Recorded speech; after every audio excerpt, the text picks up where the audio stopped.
And go. What's up, everybody? It's your boy Wings of Redemption. We're back with Painkiller already, episode 171. Woohoo! And we have a sponsor for this week. Can anybody guess who the sponsor is? Is it Nvidia? I'll give you a thing. I'm gonna give you a hint. Apple. The mothers of this famous animal carry around little kids known as joeys. Kangaroo. Kangaroos, man from land down under. Cute, There you go. sneaky, tiki snee. Tiki Snee. Yeah, Tiki Snee. It's like Tiki in the brain. Like, who's our sponsor this week? Same sponsor as every week. Tiki Snee. Man gets the bang for his money. He has Beast Call of Duty 4 gameplay. He has mediocre Battlefield 4 gameplay, blogs, detailed, well-presented commentaries, and the best darn about me section on YouTube. Woohoo! He's also in my top 100 subscribers. There you go, baby. So, yeah, when a sponsor buys a full show, we make gosh darn sure that sponsor gets his money worth. Apparently, this guy didn't get the full show because the Nvidia prank, and then we gave him a partial show. I think it's like the fourth show we mentioned him. My man's hooked up. Hooked up.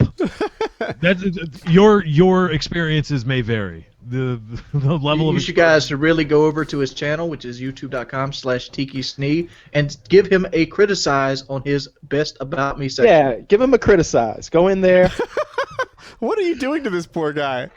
Well, criticism can be constructive, or it can be bad. Yeah. No. Go in there and let him know. You say, I've heard about you for 4 damn weeks in a row. Impress me, and give him the PKA subreddit treatment on everything that he says. Go do that. Absolutely. The PKA subreddit treatment? I don't know. No, it's a joke. It's a stupid generalization. Wait, I like the PKA subreddit treatment. Yeah, That's because they love you. Yes, they love you. No matter what you do, they love you. And you're damn it. I think that's just part of my charm. I'm just a nice guy, and I do the best I can, and sometimes it doesn't go well, and people just understand that and forgive me for it. that last part would be nice. That sounds awesome. No, it's not even that they forgive Kyle for some. Not they in the PKs, but people don't even realize or don't even pick up on the things that Kyle says. I say some whatever awful Woody things. Said got spun into. Women are built for rape all of a sudden. I've said 10 Kyle times worse. Heinous things and just it's just The worst of the worst. And here I explained this to someone the other day, and here's how it works. We're using a 1 to 10 scale of offensiveness. Now, if you say something that is an 8 on that scale, you're going to get in trouble. If you're in a work environment, anything like that, and you go to an 8, you're in trouble. You might lose your job. But if you go to a 10, they're not even going to be able to take it seriously. They're going to love it. They're going to laugh at it. Nobody will fire you. So you always want to go all the way to a 10 if you're going to be offensive. Well, go straight to baby. Give us examples, Kyle. What an 8 and 10 Kyle is. only got away with that because he's a fucking nigger kike. So an 8 on the offensive level. So the 8 on the offensive level would be like, yeah, Leonardo DiCaprio hasn't won an Oscar because of all those Jews in the Academy. They don't want to vote for him because he's got Germanic heritage. That's fucking offensive. But a 10 would be like, yeah, it was a great movie. They raped a baby in the ass and there was shit everywhere. But the thing about it was, baby poop doesn't smell. okay. Oh, okay. I think I see now. That's. Somebody needs to make a meme out of that with like Kyle on the sunset by the beach, ending with "but baby poop doesn't smell." I've heard that. I don't. No. So apparently, and I've only been told this, but I read it perhaps. But when you've got a newborn baby, they don't have the bacteria that adults and children and everyone else have in their intestinal system, so their poop doesn't smell. I can't trace it to bacteria as a person who's had a couple kids and changed a bunch of diapers, but I can tell you poop begins to smell when you introduce like human food. So when the kid's breastfed purely, then it really doesn't smell. But I forget when it is. At like 6 months or 3 months or something, you start feeding Cheerios to the kid. I think it's the bacteria. That's when the smell comes in. You know what I like? I like when kids who are way too old to breastfeed. Everyone likes that, right? That is the funniest shit to me ever. Any movie that does that immediately gets my like silent applause. Like I'm just like, Good job. You went there. I love this joke. No matter how many times you tell it, I love it. I love seeing an 8-year-old suckling on a breast and the woman being like, "What? He's hungry." It's great. Game of There was What that- movies are you watching where this is happening? Well, Game of Thrones did has it. a scene like that. I know that you wouldn't know anything about that, Lefty. Nope. Why won't you watch, Lefty? Because the subreddit wants to know. Why won't I watch the Game of Thrones? Yes. Is it because it's not readily available, or are you just not interested? I'm not interested in stuff like that. Like, do Do you like Lord of the Rings? Evil thing? No, not really. I mean, Oh, okay. Never mind then. Yeah. it's just not. I mean, I might try it with like Elder Scrolls Online, but I never got into Skyrim or anything like that. Also because big Oh. spiders freak me out. But Oh, you burn those spiders. no, I don't want to touch them. I don't want them near me. I couldn't play that level in Resident Evil where the spiders were in that room and they started crawling down the ceiling. I had to put the controller down. I was like, done. Can I direct the topic here? We Please. talked about Game of Thrones. Did you guys hear Christian Narn, Hodor is Hodor. gay? Hodor came out, and he Hodor- said it was nothing he ever really tried to hide. He was just waiting on the point where someone would ask him, and he was always going to just be honest about it. That he's always been kind of out and gay. So here's the thing. He's gay, but that's not why he's a bitch, right? Oh no! Hodor Wasn't this is cleared a up? bitch. Fuck the clear up, lying sack of shit. Oh, bitch, no. bitch. So here's the thing. Hodor came out recently and said, like, dude, I would have loved to have done it. It was all my agent. He said no. Let me read you an email or two. So I reached out to his agent and said, I run a weekly podcast on YouTube that gets about 200,000 views an episode called Painkiller already. The 4 hosts have roughly 6 million combined YouTube subscribers and a heavy interest in video games, like Christian. I saw that his Twitter profile mentioned he enjoyed podcasting, so I invited him onto our show. He asked me to contact you. So this is what I did. I reached out to him on Twitter and said, hey, would you like to be on Painkiller already? That's what I did. I didn't send the beasts after him. I was just like, hey, you know, would you like to come on Painkiller already? I run a podcast, etc. He said, contact my agent, and this is my letter. We record it Friday night, etc. And then he replied, unfortunately, I have bad news on this. Normally, Christian would have been totally up for it. However, due to the way you went about making it happen, he got a bit upset. He was constantly getting cell phone Twitter notifications all day about this. Might have been better if you just asked him yourself. I would have sure for happened then. And I wrote back and said, sometimes I forget that guys don't take well First to of all, Twitter Hodor, notifications. just disable notifications. It was never meant to be an act of aggression. Heck, I bet he picked up a few followers from it. Because, Christian Narn, I recognize that you're on Game of Thrones, but this is your last fucking role in your entire life. You're not that good an actor, and no one's impressed by your Hodor ability to memorize a script. Shit. This is the only role you're ever going to get, because there aren't that many roles for gigantic albinos. Bitch. Ooh, shots fired. Kyle, can you How say big this? is this guy? He does have an enormous penis, though. If you guys, Like, how tall That is was he? a prosthetic. huge. Okay. How Well, tall that is this dude? prosthetic I've is never large. actually seen this guy. How big is If I had to big. guess, I would say he's 6'7". Six- He's like 6'7". He's If I'm 6'7", guessing, like, but he's not skinny. He's like a big Andre the Giant build 6'7". I'm sure Predator will do a new movie. His role literally just says Hodor. That's all the acting that this guy does. And when he tried to hide behind his agent and say, I don't know why my agent turned it down. Whatever. You complained to your agent about all the Twitter notifications that you were getting from your cell phone. Dude, what kind of fucking celebrity are you? You don't turn off beeping on your cell phone every time you get tweeted. Is this simple? You just open the side here and just click that down and yeah, it man, goes away. that would be that's ridiculous for some kind of celebrity not to have that disabled. Yeah, the guy is a bitch. It's not because he's gay. It's because he's a bitch. And I have not given up on this thing. I have not forgiven. And now that he's telling lies out there saying, you know, it wasn't me, it was my agent, it doesn't make it any better. It was not a simple misunderstanding. So you're going to be very happy when they kill him off in the series, right? Yeah, I'm fine with that. Just have a decapitation right there. Hodor. He's carrying somebody on his back. But yeah. So what he told you about, you know, he's not sure why his agent turned that thing down. It's not really true. Apparently his phone was lit up with people saying, you should come on, you should do it. when I invited him over Twitter to join the show. And it's kind of strange that this is a person that supposedly is famous. Yeah, that's the thing too. Why even have a Twitter if notifications are going to be turned on and they are going to upset you, and you're in a prominent role on a very popular television series? Why do you have a Twitter if the notifications will upset you? Because a lot of people are going to follow you and tweet you. Especially if you tweet out things that get you interactions. People are going to tweet you and you're going to get those notifications. How many followers does Hodor have? Let's check it out. There's probably a bunch of fake ones. A lot of the celebrities have those I don't boosted think accounts. I don't think. No, Hodor's Justin the Bieber kind of really does have celebrity 35 who million boosts followers, Wings. You shut your mouth. The Biebs rules all. I haven't used Twitter in a while, but when I had Twitter, I only had it so when I got notifications if somebody I followed sent a message back to me. He has 60,000 Twitter followers. Yeah. And he probably had like 40 or so a couple months ago when we did that. So, yeah. Hodor, get on my level. I don't even have my Twitter account anymore, and I'm at 90. Yeah, your Facebook posts are just like you can tweet vicariously via Facebook. Totally. If you just Yeah, right. Wiggs was like supposed to remove himself from Twitter so he didn't get himself to trouble. He immediately takes to Facebook, which is linked. But I don't know. It's worked kind of.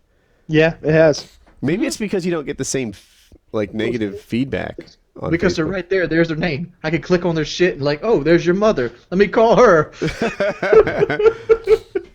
But yeah, anyway, on the Hodor topic, wow. I guess it's wrapped up. But what he said about it being a big misunderstanding, not true. He complained to his agent, didn't want to come on the show. They're like, we would have come on, but since you invited them over Twitter, that's some sort of act of aggression. What is his Twitter handle? all right. I just closed the tab. Let me see. It is Christian Narn. He spells it kind of funny. KRISTIAN NAIRN. So Christian with a K, NAIRN. Yeah, at that guy. You're a bitch still a bitch, and a liar, a lying bitch. Should I send and him it a has tweet nothing, right now? But also congratulations on your bravery and being honest with who you are in the public realm. Like tack that on the end. That's what Yeah, I Like, mean. be really respectful about it Still coming a out of bitch, stage. but I respect that you. All right, we got to ask the question. I'm looking at this motherfucker, and his profile says he's 6'10". I'm obviously basketball guys lie. I'm sure he's probably lying about 6'10". I don't know, man. He's huge. He's a big dude. What do you think? Power bottom or is he a top? I was God, I thinking hope that he's too. a bottom. He'd split me open. I'd be pooping watermelon-sized poops after that guy. That guy is really big. Like his whole job in the show, for those of you who don't watch, is to carry another human being around. A kid, but yeah. A kid, but like he carries him easily, like a cat or something. White people don't get this big. Woody, I just saw Woody's tweet. This is Troy, gonna be interesting. your battle. This will be interesting to watch this unfold because now it'll happen. It'll spill into when the show actually goes live for people to watch. They're like, why did Christian Norton just tweet something, call Woody a douchebag? Like, Well, did he call you a douchebag or did you do something that's going to work? Oh, that's a great tweet. What is the tweet? I can't read this. Hold on. Can somebody read it and get the exact wording right? It says, "Hey, at Christian Nairn, you're still a bitch, but I respect your bravery in coming out." There you go. Smiley Smiley face. Don't forget the face. smiley face. With a smile. I think I use smiley faces inappropriately. I use them liberally, and I think it gets beyond, hey, I said this with a smile, to I'm kind of a creepy person.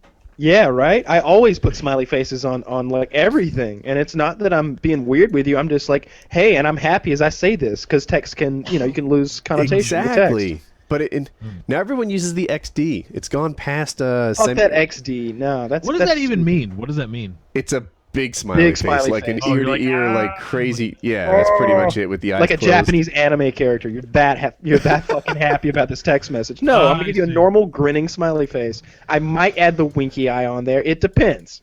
See, yeah, now- but the wink might communicate something that. No, the you don't wink intend does to not imply communicate. anything dirty. The wink implies that there's like a little bit of like tongue in cheek there. Yeah, a little like, sarcasm, right? like- Lightweight sarcasm. Like, yeah, we'll have some fun on Saturday. Here's the Dave's thing. gonna be there. You guys are Winky just face. entering a phase which I've been in for quite some time, which is completely removed from high school. Because you graduated, I'll say 18, right?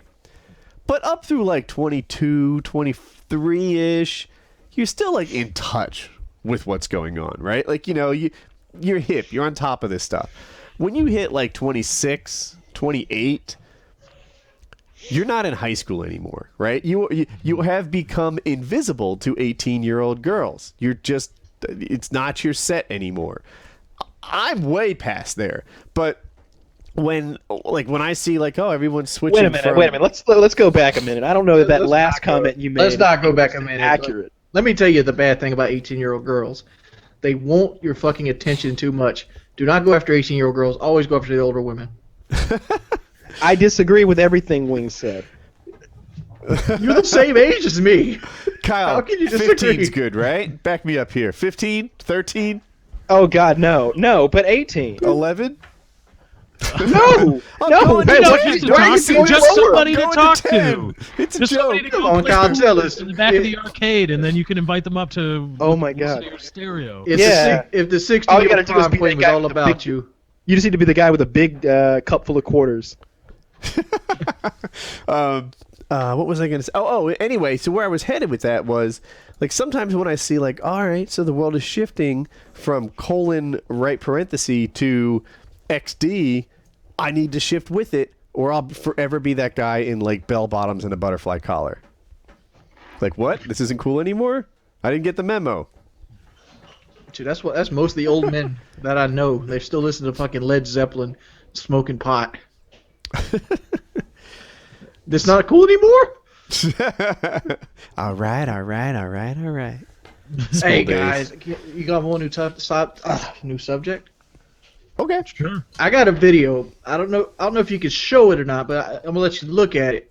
And like normally I don't believe in like the occult or things such as the Ogopogo or Loch Ness monster or even the Bigfoot. But I seen this video, and we'll link it right here, and it made me almost doubt myself because of the person that stated the video itself. Like it's a person that usually doesn't pull strings and doesn't bullshit. Okay. And he goes on the Joe Rogan Experience and tells his Bigfoot story. I've seen this one. I've seen this video. Why are you being so obtuse about it? Why am I being so obtuse about it? Because I normally I don't believe in skeptic. I don't believe that aliens have You didn't visited even us. I mention don't the guy's believe name. It's Les Stroud. He's a survivor man. He's a guy I really look up to. He's a guy I don't believe that would just out front lie to you. Right. Yeah. Well, I don't know if we can play this video, but what does he say? What's his story?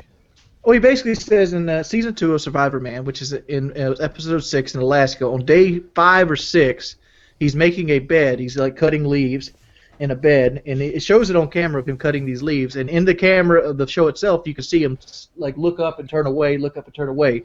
In the show itself, it makes no mention of this, but on the Joe Rogan Experience, he talks about he kept hearing something go, like a monkey, and it really creeped him out and scared him while he was doing that. That's why he kept looking away from the camera. And he said what happened is he tried to go over and grab the camera to look towards the woods, and as soon as he did, something big started running through the woods. So naturally, you would assume Bigfoot. Well, how many monkeys are in Alaska?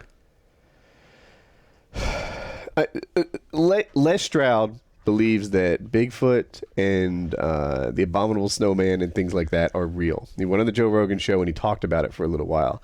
And he just believes that you can hide big things in the woods, right? Because it's weird that it's never been photographed. And the times that it has been photographed or videotaped have been proven to be fake. Like the guys come out and say, that was me, I was joking, I was a liar. So he thinks it's real. He thinks he's seen these things. And I think this is a man who, when he goes camping, doesn't have enough food or water and goes mildly crazy. I was thinking the same thing. I'm like, the reason he upgraded his show from 7 days to 2 weeks is because people were criticizing him that he doesn't actually survive. He just goes hungry for 7 days. Yeah, that's kind of a thing. Like, Yeah. I believe you could take me, drop me near a lake with no skills whatsoever. I could. He usually has a fire starting device too, right? He's got like some flint and steel. He makes himself a fire, and he slowly dies. No, Survivor Man's got the. He's got the flint. He does. Yeah, typically he has something like, hey, here's the scenario. I've got a small camping kit and a broken snowmobile, and I have to survive here. But it's like he's not really surviving as much as he is slowly dying, and then within a week he gets rescued. I don't know. I stand in awe of Survivor Man. It's a testament of endurance. To me, that's surviving to me. It's a huge test of endurance, is what he's doing. Yeah, I mean, it's really unpleasant. And by really unpleasant, I don't mean like, not having enough sheets on your bed or having a starchy shirt. I mean, it's really unpleasant. It's supreme discomfort to exist without enough food for a week. But, it seems like the guy loses a lot of weight during that week. It doesn't seem like he's by the end of the week, he's on top of his game. Yeah, he hasn't conquered the situation. And Yes, now he's fine. thank you. That's the wording I'm looking for. But it's not Conquer Man. It's Survivor Man. No, I want it's him to supposed conquer be. his What I environment. want him to do is be like, all right, I'm a week into this thing. We got like a Swiss Robinson Crusoe thing going on here. That's what happens when Rambo moves in. Yeah. He's eating lizards off of his knife. He's fucking making a bow and arrow out of a tree. He's surviving. Right. Yeah, Within 6 hours, Rambo is in charge of the situation, and he's eating some raccoon. He's got his act together, and he's thriving in the woods. And there's nothing he can do to knock him off his game. Les Stroud, on the other hand, and mind you, I'm a armchair quarterback here, but he just seems to be slowly dying. And if you were to say extend Survivor Man to 6 months, it'd be like Find the Corpse. That would be like the second season of it. See, I don't think that's... I mean, I personally don't see the show as that. I see the show Survivor Man as the antithesis to the stupid Man vs. Wild. Like, don't do stupid crap like that if your Cessna ever crashes in the woods. Let me ask you You've this, got Lefty. about a week. That's your clock. Any longer than that, you're probably going to die. Here's how you can keep yourself alive for a week and hope somebody finds you. Let me ask you this question, Lefty. How many times have you seen him actually catch food? Survivor Man? Apparently other than catching finding- food is a son of a bitch, because it doesn't matter if it's Survivor Man, man woman versus wild. Who are the two guys? The fake sniper Dual and the hippie. survivor. Dual survivor. All of them can't catch food. I'm just saying, but like I've seen every episode of Survivor Man other than the new season, which hasn't happened on Netflix yet. But every time I see him, he's always eating like a flower, or he's eating some kind of like sea cabbage, or something he could find that he could pick. I never see him like create a snare trap that works. I think I saw him catch. They need to arm fish. these guys. They did once. They gave Les I Stroud a gun. saw him catch a lot of fish before. He caught one fish, well, two. Sometimes I think they might. Yeah, catch I remember fish. that, and he wouldn't take the shot. Yeah, he's like, all right, they made me carry a gun because of polar bears, but this is useful because I can take apart the bullets and start a fire. I'm like, dude, it's useful because you can eat polar bear. Like that's what you should be doing, baby. I seen him fucking eat like the dog's meat. He like took a sled of dogs with him. He's like, I didn't want to go to this, but I gotta eat some of their food now. Yeah, he's eating the nasty dog food, like random I don't butcher know why. scraps. When he's got a perfectly fresh dog right there. That would be fucking hardcore if he That would walks be over, pulls out a 38, just BAM! Takes one of the dogs out. dude, No, dude, no, dude, no, hunting that's guy. one of the That's stupid hunting survival guys. knife and chopped its head off. Yeah, he needs to cut its throat and bleed it out from the neck. That'd be hardcore. Just Maybe drink the blood. Then the next picture, he's like playing his harmonica with a dog corpse hanging, letting the blood drain out on the floor. I half want to do this. Does it? Like, I wish that. You want to do a Survivor Man type I scenario? do, and I hate that Painkiller already. 3/4 of the stuff we talk about doesn't come to fruition, right? Wasn't there supposed to be a Survivor Man with Hex or something? It's hard to Yes. do. It is. And Fat Lincoln wasn't on us, though. That's not our fault. That's yeah. not us. Truck Talk's not our fault, but I'm tempted Look, to if you give guys this thing really a go. want to do a Survivor thing, We could talk to some. We need a sponsor though. That's the thing, because we don't want to be donating all of our time for free for like 5 days or something, or even 3 days. It'd be good if we made some money out of this. So let's see if we can get some sponsors involved. A knife company, a tent company, a fire starter, whatever, something like that. Maybe a hunting bow company. I didn't tell you we might have a knife sponsor. Oh, really? Whatever. Do they make machetes? Is he Which- better than which company? Pinky Snee? I'm just saying, if they make machetes, we're in the business. So Wings and I have pulled out our SOG knives, and we're both really like them. But this guy hand builds knives, and I think he's from Alaska. And he makes these knives like by hand, in his shop, grinding them, polishing them, and apparently they're like super knives. And I've seen people do this before. They're like handmade knife makers they make a lot of kitchen knives and stuff like that. And they are like $200, like sharpest knife you've ever seen. Drop paper on it, it splits atoms. I don't know what the hell. But this guy is a like high-end knife maker, and he's like, would you guys give me a spot on the show if I hooked everyone up with a knife? And I said yes, because I thought everyone would like it. Yes, that's exactly what I'd like. Yeah. So I know there's a lot of manpower that goes into making a knife, more than the uninitiated might guess. So it's not going to be this week, but we might have a knife sponsor coming in. I'm gonna go this far. I can go without eating 5 days. I can do that. All I right. just stay at Kyle's house. But you have to be active. You've got to be like I actively understand. trying to survive. Well, I hate to tell you, I'm a Southern boy, Kyle. I can catch me a goddamn raccoon. It's gonna happen. I doubt it. I don't know. If I had to catch a raccoon, am I armed? I can shoot a raccoon. I can shoot a squirrel. Been done. I'm only imagining that we're going to take some sort of weapons with us. Like, if nothing else, we're going to make spears. Because there's going to be 4 of us. No Yeah. spears. I know how to make a spear. A little trident-like thing. I saw it on TV. I can fire harden it the whole 9. Yeah, I can't do And it. what would you do with a spear, though? We can tree a raccoon. Once the raccoon's treed, we can fucking throw the spears at it until we fucking get it. All right, I'm I gonna. believe if I hit a raccoon with a spear that I threw myself, at best I would knock the raccoon out of the tree. And then we can At worst- we can poke him to death. At No, man, worst, that's I not would how it embarrass myself by repeatedly Let me- throwing this javelin through the air at nothing. Yeah, but this is what editing's for, Woody. Go ahead, Kyle. That's You're not. trying to say That's something. not how raccoon hunting works. No, Okay. no. Big They coon go hunting. really, really high up in that tree. Really high. It's almost out of sight. It all They depends have to what shoot tree them they down. pick. But yeah, but it's all tall pines in my neck of the woods. Come in my neck of the woods. It's just swamp oak. But you don't own that land. We can't. We would just be out there. We'd get shot by some guy. Yeah, yeah. I can get access to that hunting club we went to. You could get access for 3 or 4 guys to go like hang out in the wilderness. I and, know like, the guy who owns the hunting club. That's how I went What back hunting there. club? Did we go to a hunting? Oh, you and Kyle must have went to one. No, at New Year's where we shot at the riverbank. That was a hunting club? That's a whole hunting club. What do they hunt there? It's mainly deer. Huh. We almost set that place on fire. Yeah, we did. That's a hunting club, and like my grandfather was a member of it, and it's kind of just trickled down. Apparently, dragon's breath, shotgun ammo, and Spanish. Old man's beard. Yeah, old man's beard. What is that? Spanish moss? Is that what Spanish that is? moss, yeah. I They, think it was a tracer from Mosin Nagant bullet. Yeah, it was. Oh, is that what it round. was?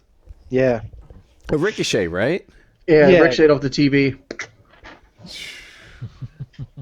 but like I could get access to that, and like the trees aren't that big, and we have pines here, but like they're not going to climb that big ass pine. They like to go in the hollows of a tree. Raccoons like to sleep in the hollows of a tree. I feel like I want to. I keep rooting for people like Les Stroud in shows of that nature. You know, man, woman versus wild, to go to a more hospitable environment because I want to see them thrive. Yes. Right, like where I live, where actually Wings, Kyle, and I live. Yeah, I said it right. I thought I messed that up. Where Wings, Kyle, and I live, all in that same sort of southeast part of the U.S., there's lots of water here. There's lots of trees here. I feel like there are foods you can just pick off things that are growing, berries and stuff like that. Like I'm not skilled, but someone who is should have an easy time surviving in this part of the world. And I want to see them do that, but do it well, right? Build a shelter. You know, I want a week into this thing to be like, this is my bedroom, this is my living room, this is my bathroom. You know, like, show me something. I got a question. If we did this, what could we bring? Like, what would be the limits? It would have to be really basic. I mean, like, could we bring a pot? I'm going to say yes to some sort of pot cup-like thing. Yes to a fire-starting device, because starting fire is ridiculous. And we live in the Southeast where shit's not flammable. That's a problem. Ever tried to light a live tree on fire? It's hard. Yeah, it's a hard time. Apparently out west, you need to be super careful with your fires. Over here, if that shit's not 18 feet tall, you're not trying. And the tree's not going to catch. It never does. It's hard to start a forest fire around here. I've tried. Yeah, that's what I was thinking. I could just imagine Woody. Fuck that Smokey the Bear guy. That's in Yellowstone. That's way in west. Only I can prevent forest fires. I can't even start them. Jeez. Yeah. It's really hard. I never really thought about that, but you really get a lot of that Smokey the Bear stuff growing up, but I never really I was like, okay, but what's it gonna do? I was like, and it made everybody paranoid about fire. I feel like so now when I've got a fire, people are like, "Oh, aren't you scared it's gonna like?" I'm like, "No, dude. Trees aren't like made out of dynamite. It's not. You can stick a blowtorch to that tree. It doesn't want to burn. It's alive." Yes. Oh, that's true. Like I went out west hiking. We did John Muir Trail, and fires were incredibly easy to start there. I mean, all the wood was like dry, tinder, ready to go. Out here, you can literally hold a blowtorch onto like freshly fallen wood, and you can't get that stuff to catch on fire. It won't. The stuff that we use to start fires, if you're going to do it in some primitive way, we call it lightering, but I don't know what the correct word for it is. It's from like an old rotten tree stump where the sap has gotten hard in the center, and it's the sap is flammable, so you can light it with a match. Yeah, I was there thinking of like, is it pine sap like almost gasoline though? I don't know about pine sap, but this stuff usually comes from like cedar and stuff like that. If we're car camping, we usually bring something to get it started with, and then we find wood that's been laying around for a long time. Here's the issue I'm worried about. Go on. There's fresh water around here, but I don't know if you've ever been to a river landing anytime recently. Fresh water has this thing that has mercury warnings in it. Like, we have to really boil it out. That's why I'd want a pot. I don't think boiling does anything for mercury. So here's an idea. What if we had one of those boards that had like tons of items and they were all assigned a numerical value, and we were given like 7 points apiece to like choose from or something? But you'd have to be really strict with this. Like a pot is like three or four fucking points. Like a pot is expensive. I'd want a pot and a machete. A single match should be worth a point at least.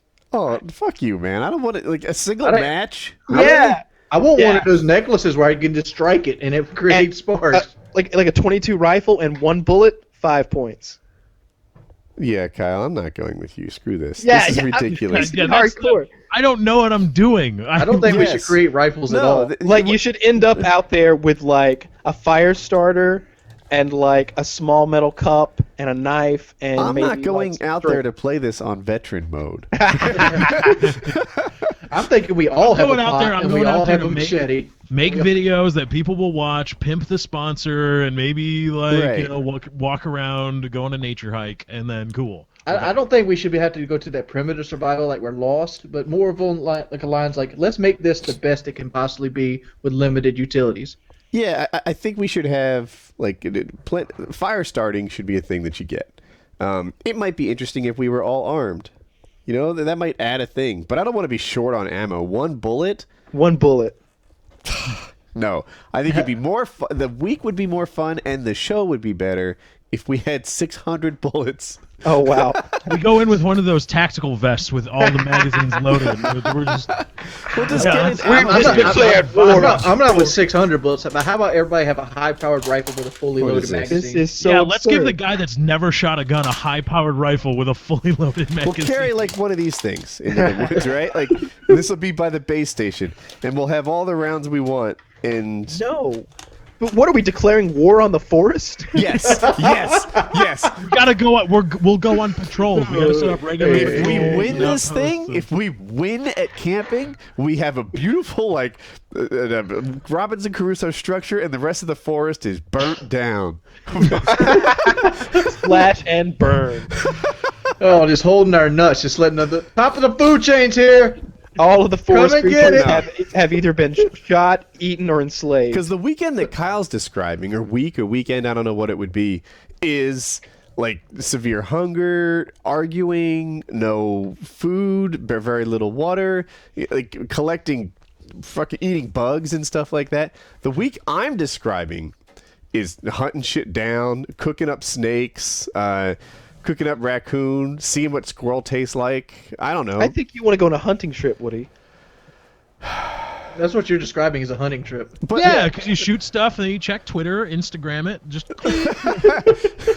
But I guess I Squirrel am kebab describing would a be hunting trip. hilarious, But I think that it should be like a hunting trip where you don't bring your own food. Like hunting is camping. Oh, the So hunting, you tend to go literally home do after want it, to but- you really do want to declare war on the forest. Got my AR-15 here. Got my F-2000, and I'm the thing heading about- into the forest. When people Something's go gonna die. hunting, they're like fully decked out. They've got calls. They've got. I want to go more Ramboing. You want to stalk the woods and shoot anything you see. I just imagine Woody like, all right, that's gonna be tree trunk. Oh. If I see something by tree trunk, I'm like, he's bottom tree trunk. He's gotta go. We gotta check him out. It's gonna be like a Call of Duty call out thing. We're gonna have to go shoot. I'm happy. I don't know about you, but the deer around here are fucking dumb as shit, dude. Like, if you put any kind of food down, you getting deer. That's against the law. No, it's not. Yes, it is. They sell deer corn at the fucking Yeah, fucking to local feed place. deer, not to bait deer. There's a very big difference. The second category, you end up in jail if you're not lucky, and you pay a huge fine, lose your vehicle and your rifle. Okay, so no filming the deer baiting. Yeah. We just remember it's coming right for us is what we got. But see, I think we the fall under. phrase See, we I think we should learned. fall under a different category because you're I out there feared for surviving. my We're not out life. there just trying to farm deer. No, but Yeah, you're let's tell that to the accusing- cops. I'm sorry, officer. We decided to try to. Well, what if you were actually in a survival situation? Wings, they're gonna take one look at you and be like, "Really? You couldn't go another day?" I don't think hunger works that way, Kyle. 'Cause I think it does. it doesn't. You can live off of what you. I can live a year off of what I have stored up. I know that Scottish guy but- did that. But for example, there's minerals, there's vitamins, there's all other things my body loses from not eating. So you shot that deer for vitamins. Yeah, it's got high iron content. I need iron in my. I body. mean, I understand that it's unfair for the animals. You're obviously baiting them with something they need, and then you have this fucking 300 Winchester Magnum they have no chance against. Here are the weapons that I think that would be okay.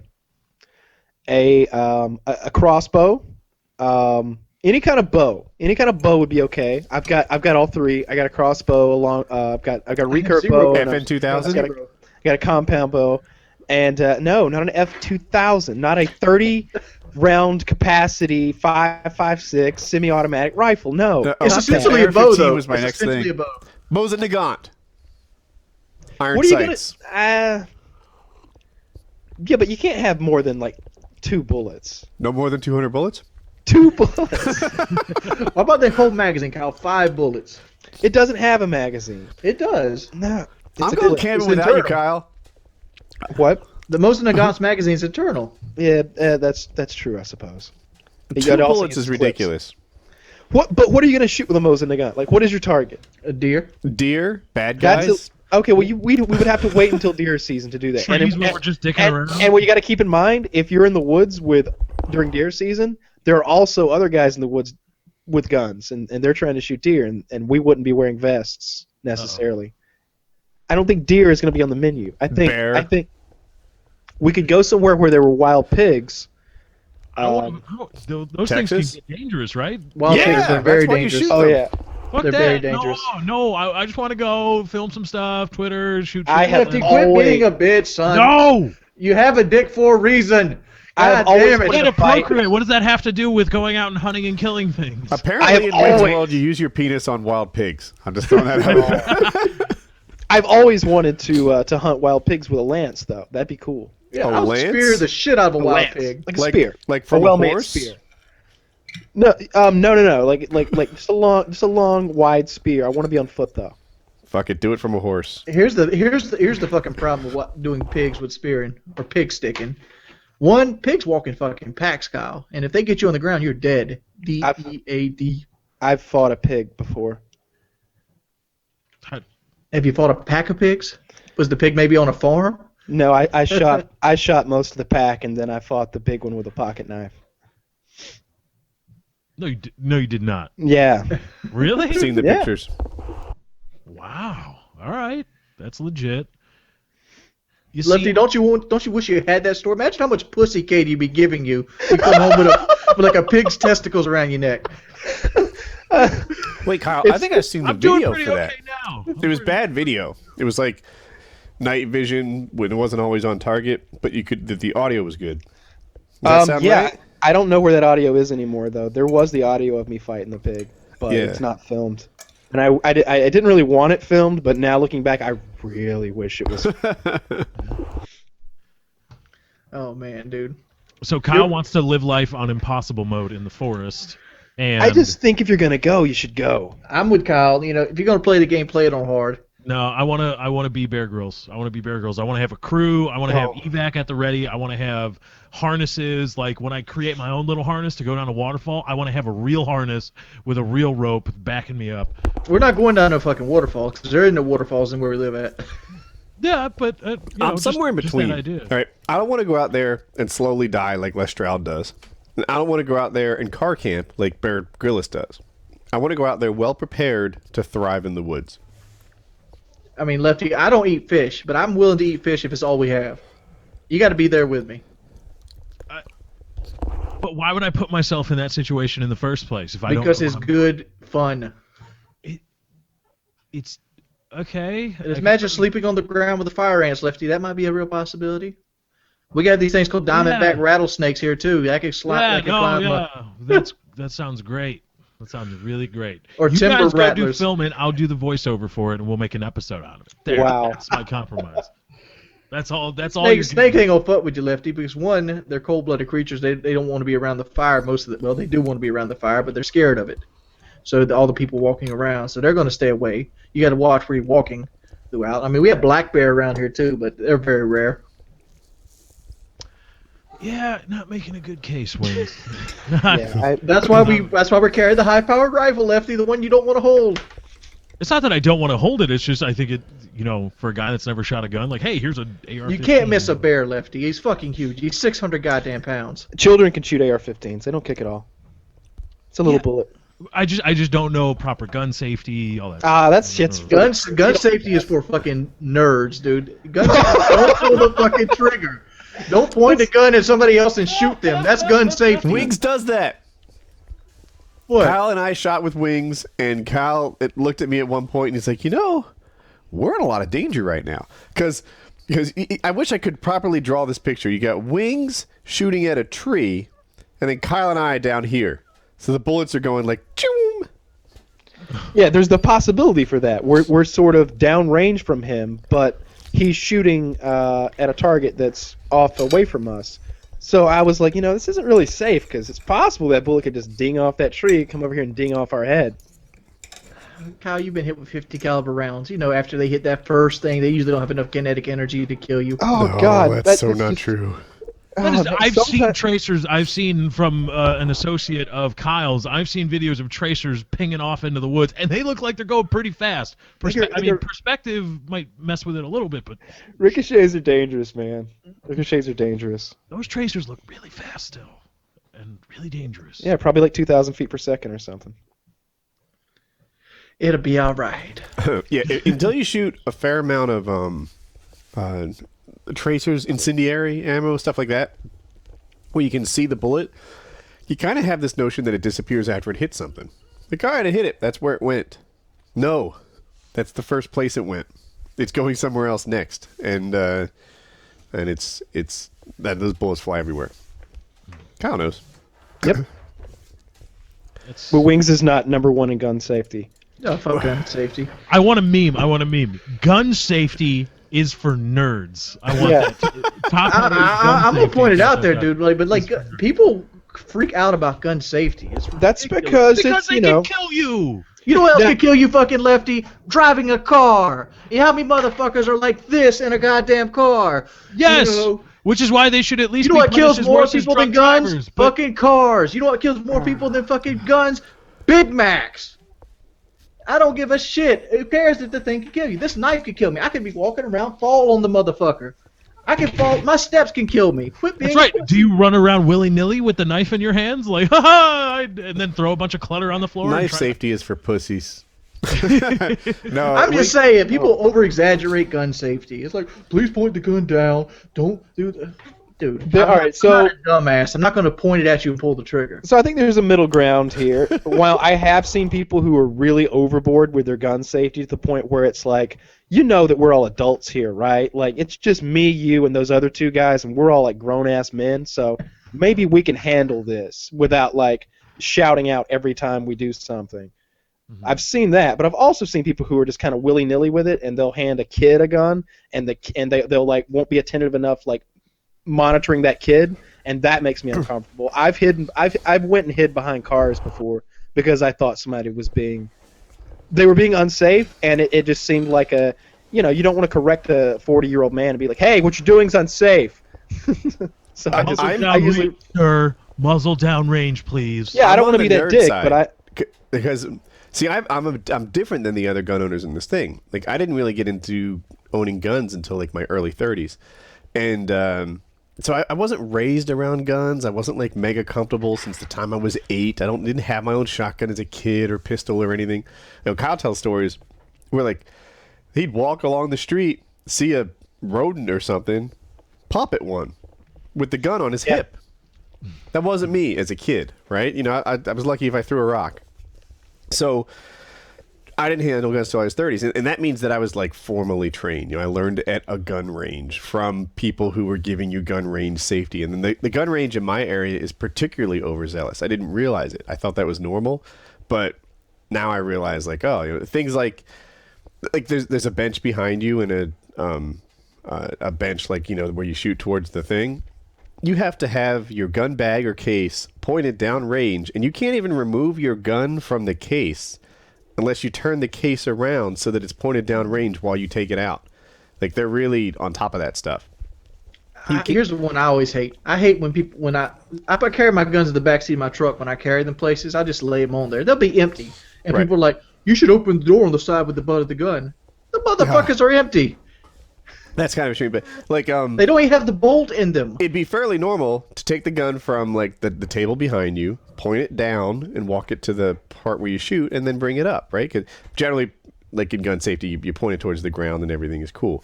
But these guys aren't good with that. Like, you can't point it towards the ground. It has to be pointed down range, only down range. It can't exist anywhere but at the bench, pointed down range.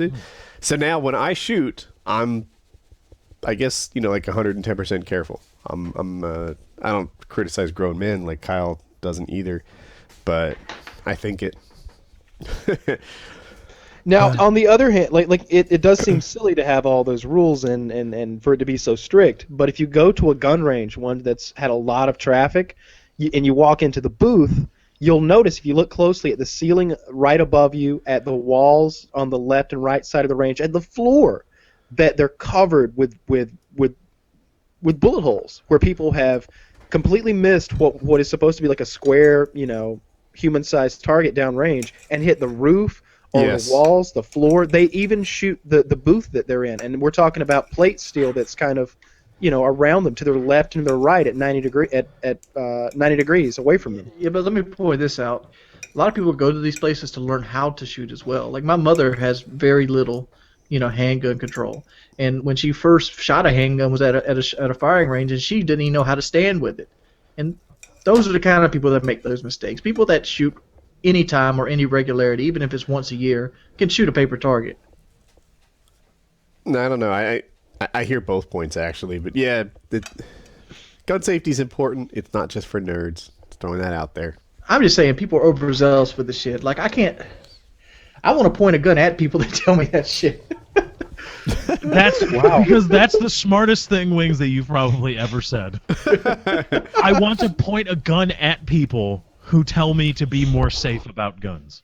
Let me tell you, I was a melter lefty, and there was less rules about being safe while running a blast furnace than holding a fucking 1911. Okay. A blast furnace will kill you way quicker than a gun will. Guns can do it pretty quick. Yeah. They can do it quick. But just imagine, would you rather get shot, Woody, or would you rather fall into a blast furnace? I would rather get shot. I would rather get shot too. Yeah, I'll pick shot. Because at least then my family could bury me. Oh, blast furnace is a slow death too, because you don't just fall into it like water. It's not like you're falling to gold coins. Oh, yeah. Yeah, it's heavy, so you hit and you slowly sink into it. So you feel yourself dying as your body sinks into this shit. Yeah, you might only seek in like a foot or so at first. I'm diving in head first. I'll be done. Won't take long at all. Later, y'all. And screaming the whole way down. I won't scream long. Swan So that would dive. Whenever there's a scene like that, when someone falls in molten metal, that's a pretty rough death in my opinion. They say it's fast, but still it's horrible. In Alien 3, she jumps into molten lead at the end, and I always thought that was just a really gruesome way to go. You know who didn't bitch out about it? Arnold from T2. No, not a bit. He went in there thumbs up. He was just like, "What up?"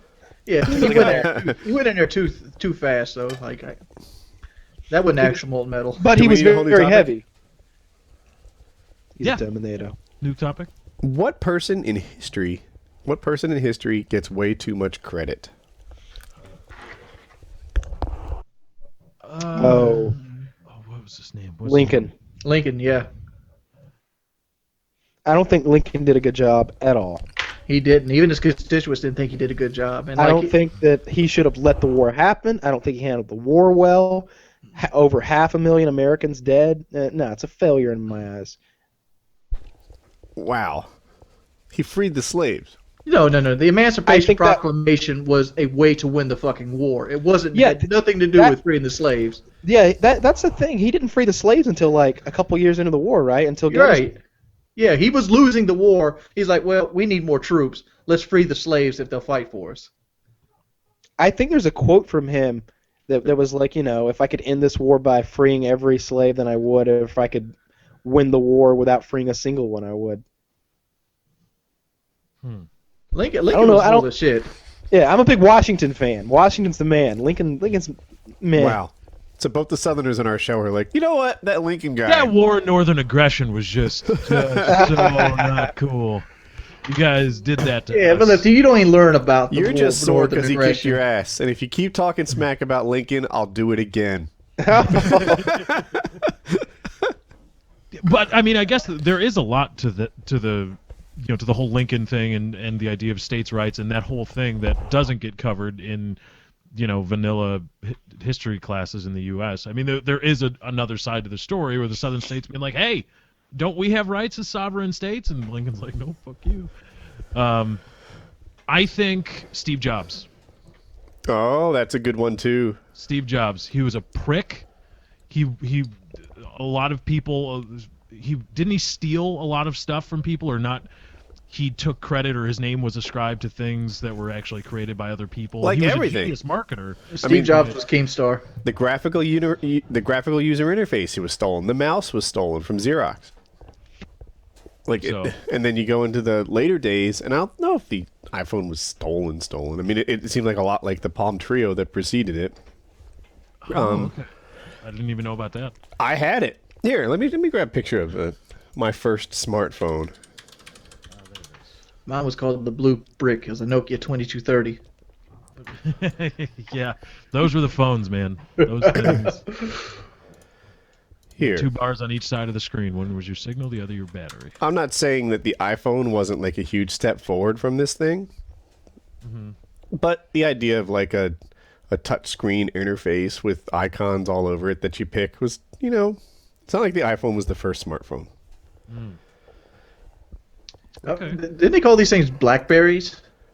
The BlackBerry was before the iPhone 2, or also, I should say. Yeah, BlackBerry became more of like a style of phone. Obviously this one's Sprint. I don't know. Is that a BlackBerry? No, that's a Palm, right? Yeah. When he links, yeah. So I guess it's like Xerox. I'm gonna Xerox this. Well, are you really making? Do you really own a Xerox machine, or is it whatever other thing Xeroxing? Even though it's trademarked, it became the name for. So the first iPhone was kind of just an evolution on what smartphones were before it. I get that. Yeah, and so his ideas were mostly evolved and stolen. I think he does get too much credit. Plus, he was a prick, which makes me want to not give him credit.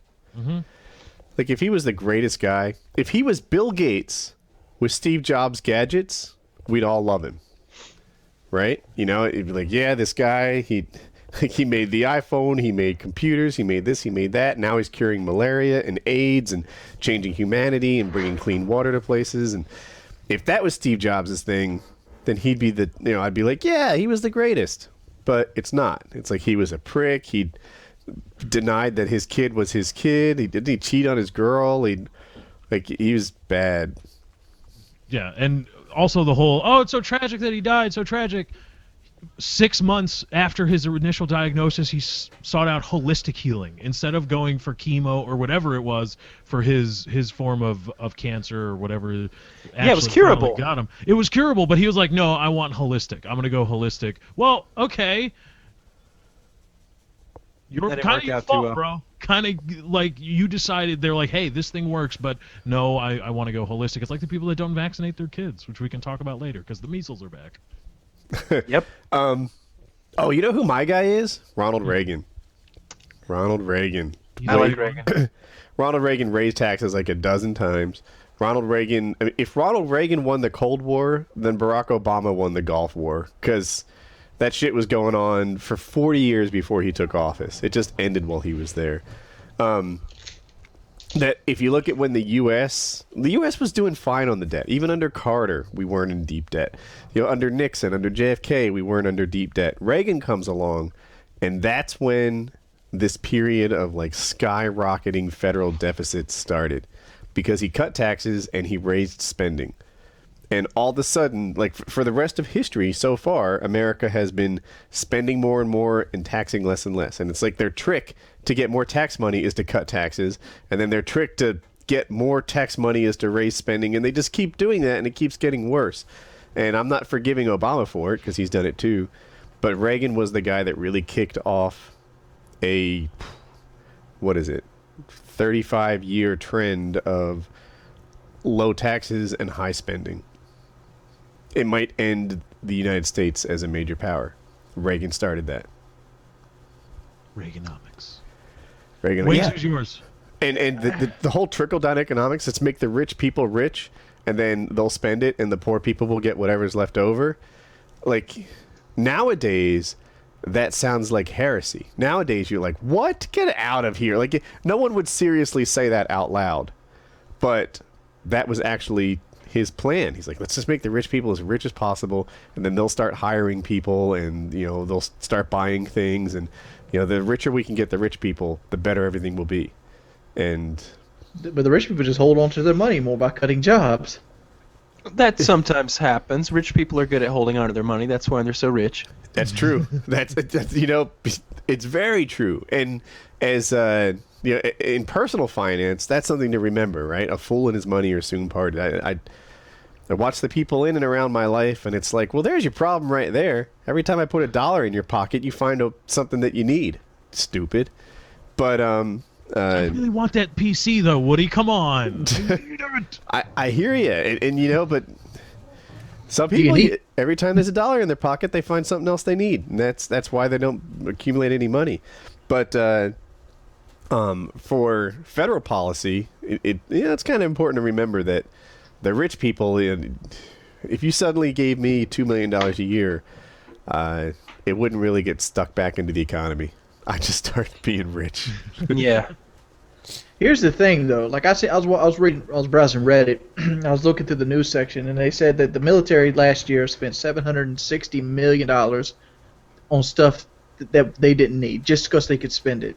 And on that same day, I was like, the Kansas school board is so strapped for cash that the teachers can't even buy like dry erase markers to replace on the board, so they're having to go back to chalkboards and things of that nature. Good. Get them back to the chalkboards. But that's the thing. Reagan ushered in the gigantic military-industrial complex and crushed the USSR. I'm just saying, outspent them. They went broke, and evil decreased worldwide by 80% and then for a generation and a they half. used bonds to try to cripple their economy, and then those bonds were going to come due, and Bush covered up for Reagan with the 9/11 terror attacks. because the bonds were going to come due the next day, and they crashed them into the Pentagon right where the bonds. I don't know about that, but you can't say everything Reagan did was bad, because part of his crazy spending was it was the Cold War, and he was outspending the Russians until they couldn't spend anymore, and they went broke, and that's he how also we beat blew them. up the Challenger. That was his fault. He did not literally blow up It the was Challenger. his fault. Well, he didn't literally blow Let's it up. talk but he was about like, let's talk "I about a really policy I like the find is Challenger to go bullshit. today." Besides the Challenger blowing up, I worked at MechLast, and one of the policies we had at MechLast is we had a certain amount of budget. If Can we I did not interrupt? use Wings of Redemption's Mech Glass stories have long surpassed Woody's Gamertag's lifeguard stories. That shit is every week. Carry all right, on. it's whatever, Wait, but like Wings, what you need to adopt is, I've probably told this story before, so I'm going to say it's it. not. I haven't told the story before. Woody seems to have abandoned it, so you can pick it up. And Yeah, now pick you- it up. So I'll say it and fast forward. But go ahead, Wings. Tell us about the dangers of smelting. No. This is about spending. Like we had a budget that we had to spend. If we did not spend it, they would cut the budget. And I feel like the military's in that same boat. Here's your budget. If you don't spend it, it's going to be less next time. So they spend it on stuff they don't need, even though it's backstocked. And that's where your fucking tax money goes. Instead of taking that money from them, which they're scared they're going to lose, and giving it to the public schools over here, let's raise taxes. Yep. So going around, who said Steve Jobs? Was that? I did, yeah. And Wing said Lincoln. I said Reagan. Kyle, who do you got? No, Kyle said Lincoln. I agreed with him. Yeah, Oh. I said Lincoln. Wings hasn't technically come up with one. Wings? I'm Lincoln. That's the one I wanted. Oh, you wanted All right. Lincoln too? That's the first guy that popped in my I head. had another one in my head, too, that was so good that I was like, oh, I could change my answer to this. What was it? Damn it, I lost it, son of a bitch. I'm trying to think of another one as well. Oh, Columbus. Christopher Columbus. There we go. Yeah, Christopher. Wasn't looking for this place. Didn't even know it existed. And he was a slave. He was a slave master. Like, that's what he did. He Who ran. gives a shit about a slave master? How the fuck you go to India and end up in the United States, and you be considered a world great navigator? Well, first of all, he did end up in the United Copernicus, too. States. And second of all, at the time, they weren't aware that South America was in the way. If you take South America out of play, then that is a pretty easy way to get to India, though they didn't know the circumference of the Earth at the time. Yeah, it was an issue. Small problem. Yeah, they were working things out, man. So this was an Ask Reddit thread, and there were some pretty good ones in there. Oh, another one that I like, Obama. Obama gets too much credit. And of course, history's not written on this guy yet. We'll see where this ends up. It turns out this medical thing might be an amazing step forward for the U.S. But this fucker won a Nobel Peace Prize his first week in office. You can't Being find black anyone that president. explains that. Nobody says that. Everybody, enemy, friend, etc., will be like, yeah, that was kind of bullshit. I don't know how you win a Nobel Peace Prize for It getting didn't elected. make a bit of sense. No, it did None. not. Yeah. Like, Martin Luther King needed a peace prize. Barack Obama has been in office for several years now, and he still hasn't done anything worthy of a peace prize. No. He might yet earn a war prize. Yeah, if they were giving out war prizes, then I would say, yeah. Think about it. If it was the Nobel War Prize and it went to the best warlord of the year, and it went by like KD ratio and win-loss ratio and stats like that. Maybe they counted vehicles for like a quarter of a person or something like that. Right. Barack Obama would have like 8 of those motherfuckers by now, right? Yeah, he's fucking been on people different up. continents fucking shit up. Yeah, we're still in Iraq, we're still in Afghanistan. Drones are flying around the entire planet, bombing people at will. Talking about fighting Russia. We should hold a Painkiller already war prize. The war prize goes to fucking Barack Obama. It might. Although for this year, Vladimir Putin is really doing his best. He is Strong contender as he perhaps goes on a World War II-like rampage through Eastern and perhaps Western Europe. We'll see. I hope he takes Poland next. Racists will never let it go. First black president starts World War III. I was thinking about it the other day, and this may be a little bit insane, but I think I've had enough of like the happy good times. I think I'm ready for like a disaster, a global disaster. Oh my God! I don't want a global disaster. I don't want World War III. Here's Super what. volcano, Yosemite. You could have that. Yeah, that's one of them, and there's a lot of them, and I've got a short list of them. One of my favorite is the magnetic waves from the sun, because I was doing all that sun research. Actually, the center of the sun is not iron. It will be though. It will be. Yeah, As when the the sun- sun dies. when the sun dies. Yeah. I apologize. I watched several documentaries, and it was a late night. But those magnetic waves could basically like EMP the whole planet, fry the whole electrical grid. They say it would take anywhere from a few months to 10 years to get back on our feet. I don't want that to happen at all. Like Yeah, man. That I was just Kyle got an must air pay conditioner $12 for a my gallon of room. gas. It's fucking Sounds like awesome Kyle in wants to be here. warlord of Georgia. Yeah, I'm pretty happy with peace. It's working for me. Let's keep doing this. Or zombies. Let me throw some salt in your game for Warlord of Georgia. Oh goodness, Wings! It's just a joke. I understand it's just a joke. But you realize that if you have something other people desire, they might want to kill you for it when they're hungry enough. Good luck with that. That's my daily mission. I'm You out here have to doing the sleep. killing and the taking. You have to sleep. That's how you become the warlord Woody, of you Georgia. see, Wings. Woody's looking for good people to sue. Kyle's looking for a few good people to shoot in the ass. So it's okay. Come try to get some. We're gonna take And slaves. I'm not down with that. So you're gonna be Really? like, you're gonna be like No. fucking Caesar's Legion, huh? You're just Lefty, gonna we have all the know you're tribute down. Yes, taking slaves. exactly like that. Exactly like that. Like for you Fallout fans, we're gonna do this Caesar's Legion style. Okay. So who's gonna be the legate? Is Jeremy the legate? No, Jeremy's on the outs, man. Hasn't texted me in 2 fucking weeks. Is just being a real Debbie Downer about this whole truck scenario, and I'm not going to pay for it because apparently it would be very expensive. Like it's one of those situations I think we said where if he did have full coverage, they would just declare it a total loss. They would declare it totaled. So I'm certainly not going to be the schmuck that pays more than any insurance company ever would. $1,500 to repair this truck that's worth $3,000 tops. I think Not gonna happen. $15 of repairs there, but No, he needs Who's a new the bed. legate? Needs a new bed, and it needs to be painted. who's the legate? Who's the legate? Oh, my cousin Scott. What's a legate? It's like the leader of the army. Yeah. Yeah, your main guy, him You gotta or have- Chris. You gotta have. He's ruthless. Like a legate in the. I've done this before. We have set up who my generals would be before. Like this is. Yeah, I've got the whole hierarchy. Like a good legate takes all his men and kills 4/10 of them right away just to show his dominance. That's intense, man. I think I'm gonna be the warlord of North Carolina, and then we should go at it. You guys are gonna war. I think you both have a lot more competition than you think. Woody will be the NCR. Kyle will be Kaiser's Legion, and they will battle it out for. And South Carolina will be the Hoover Dam. Yeah. They'll battle it out and.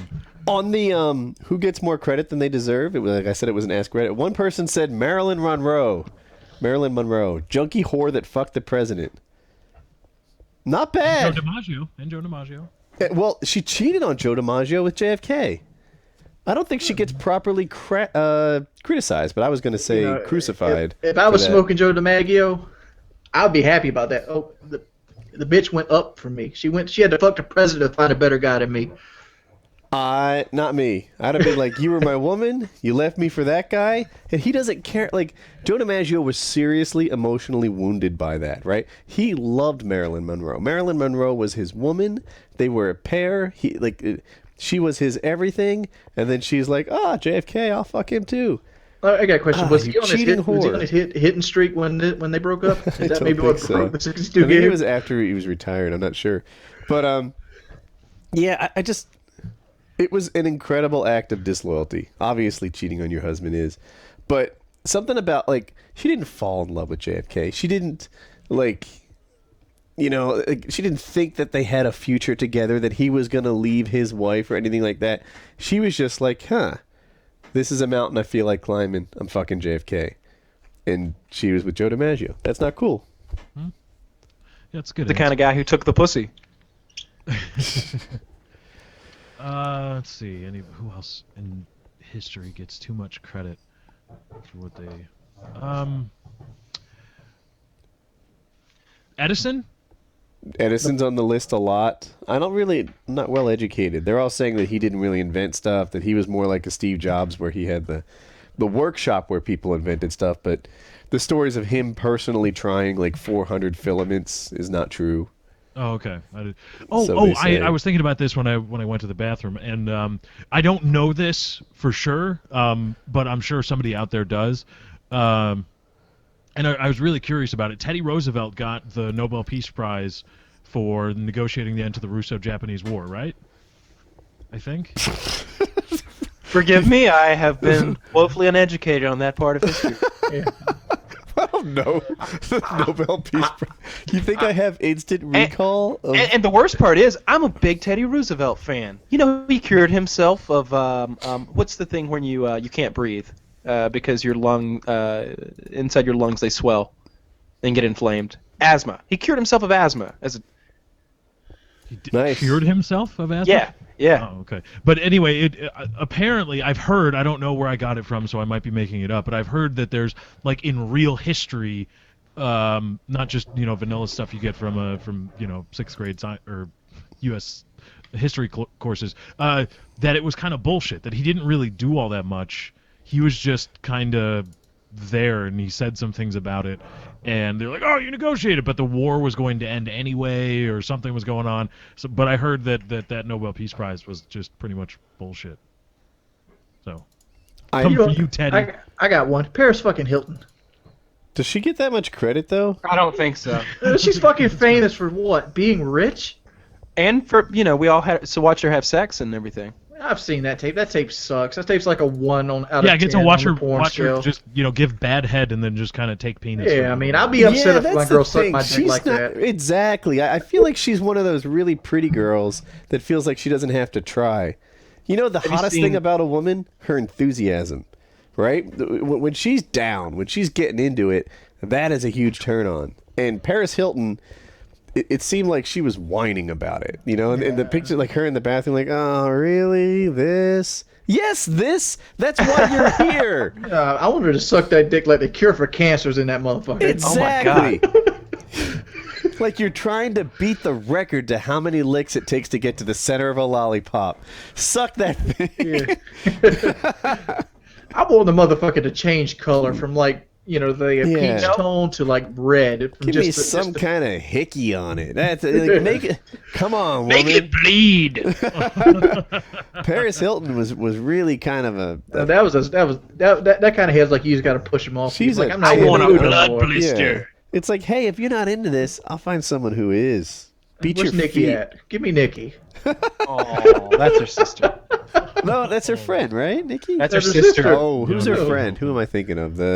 Nicole Richie. Yeah. That's who I am thinking of. Yeah. Yeah, I bet Nicole Richie sucks a better dick. I bet she's so hungry.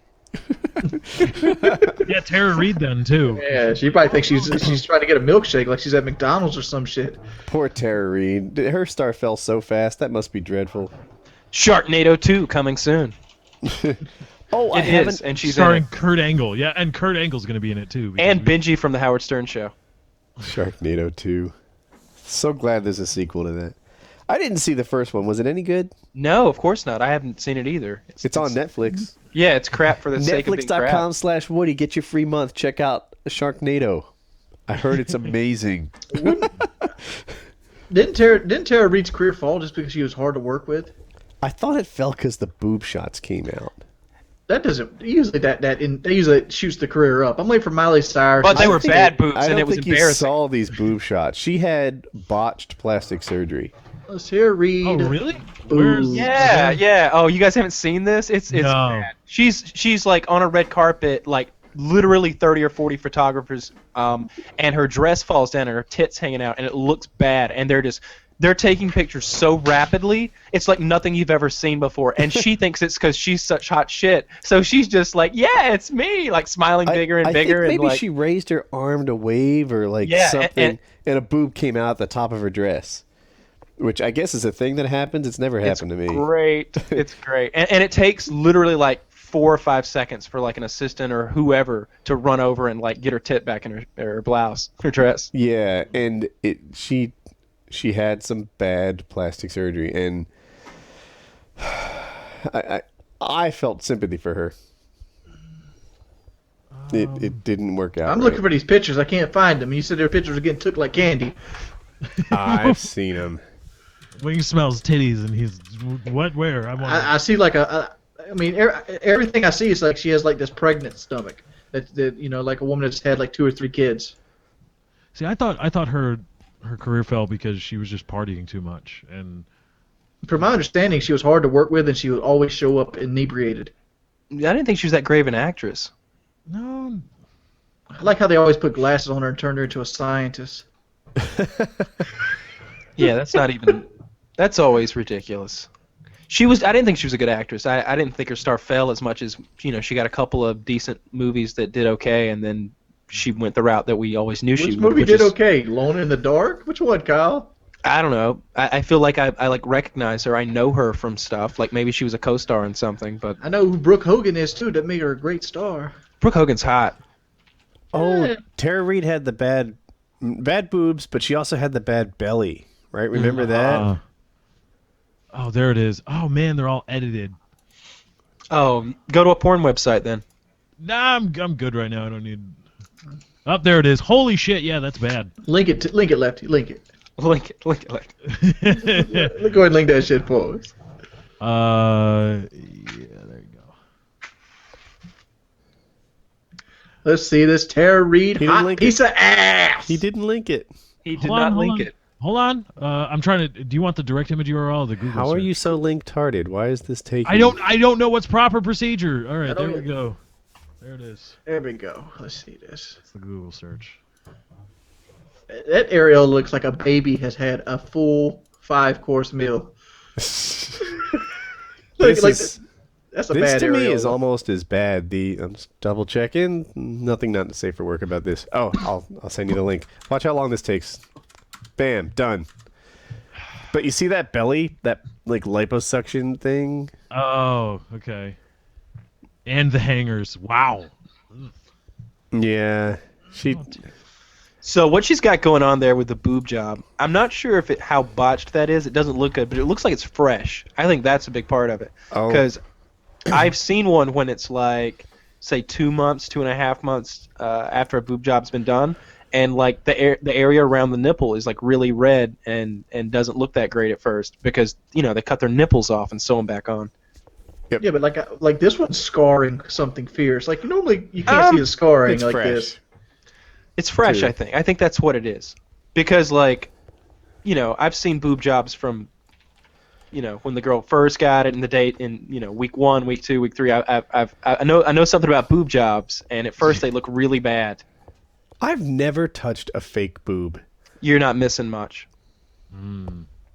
Now, I will say this. If you're a girl who has really small boobs, like they're just, like, flat, it's a good idea to step it up a notch. I went to high school with a girl who was really flat, and I saw her the other day, and she's went up like a cup size and a half or so, and she's much more attractive, and not from like I'm a dirty pervert guy kind of way, but just like she looks like a woman now, and before she was lacking.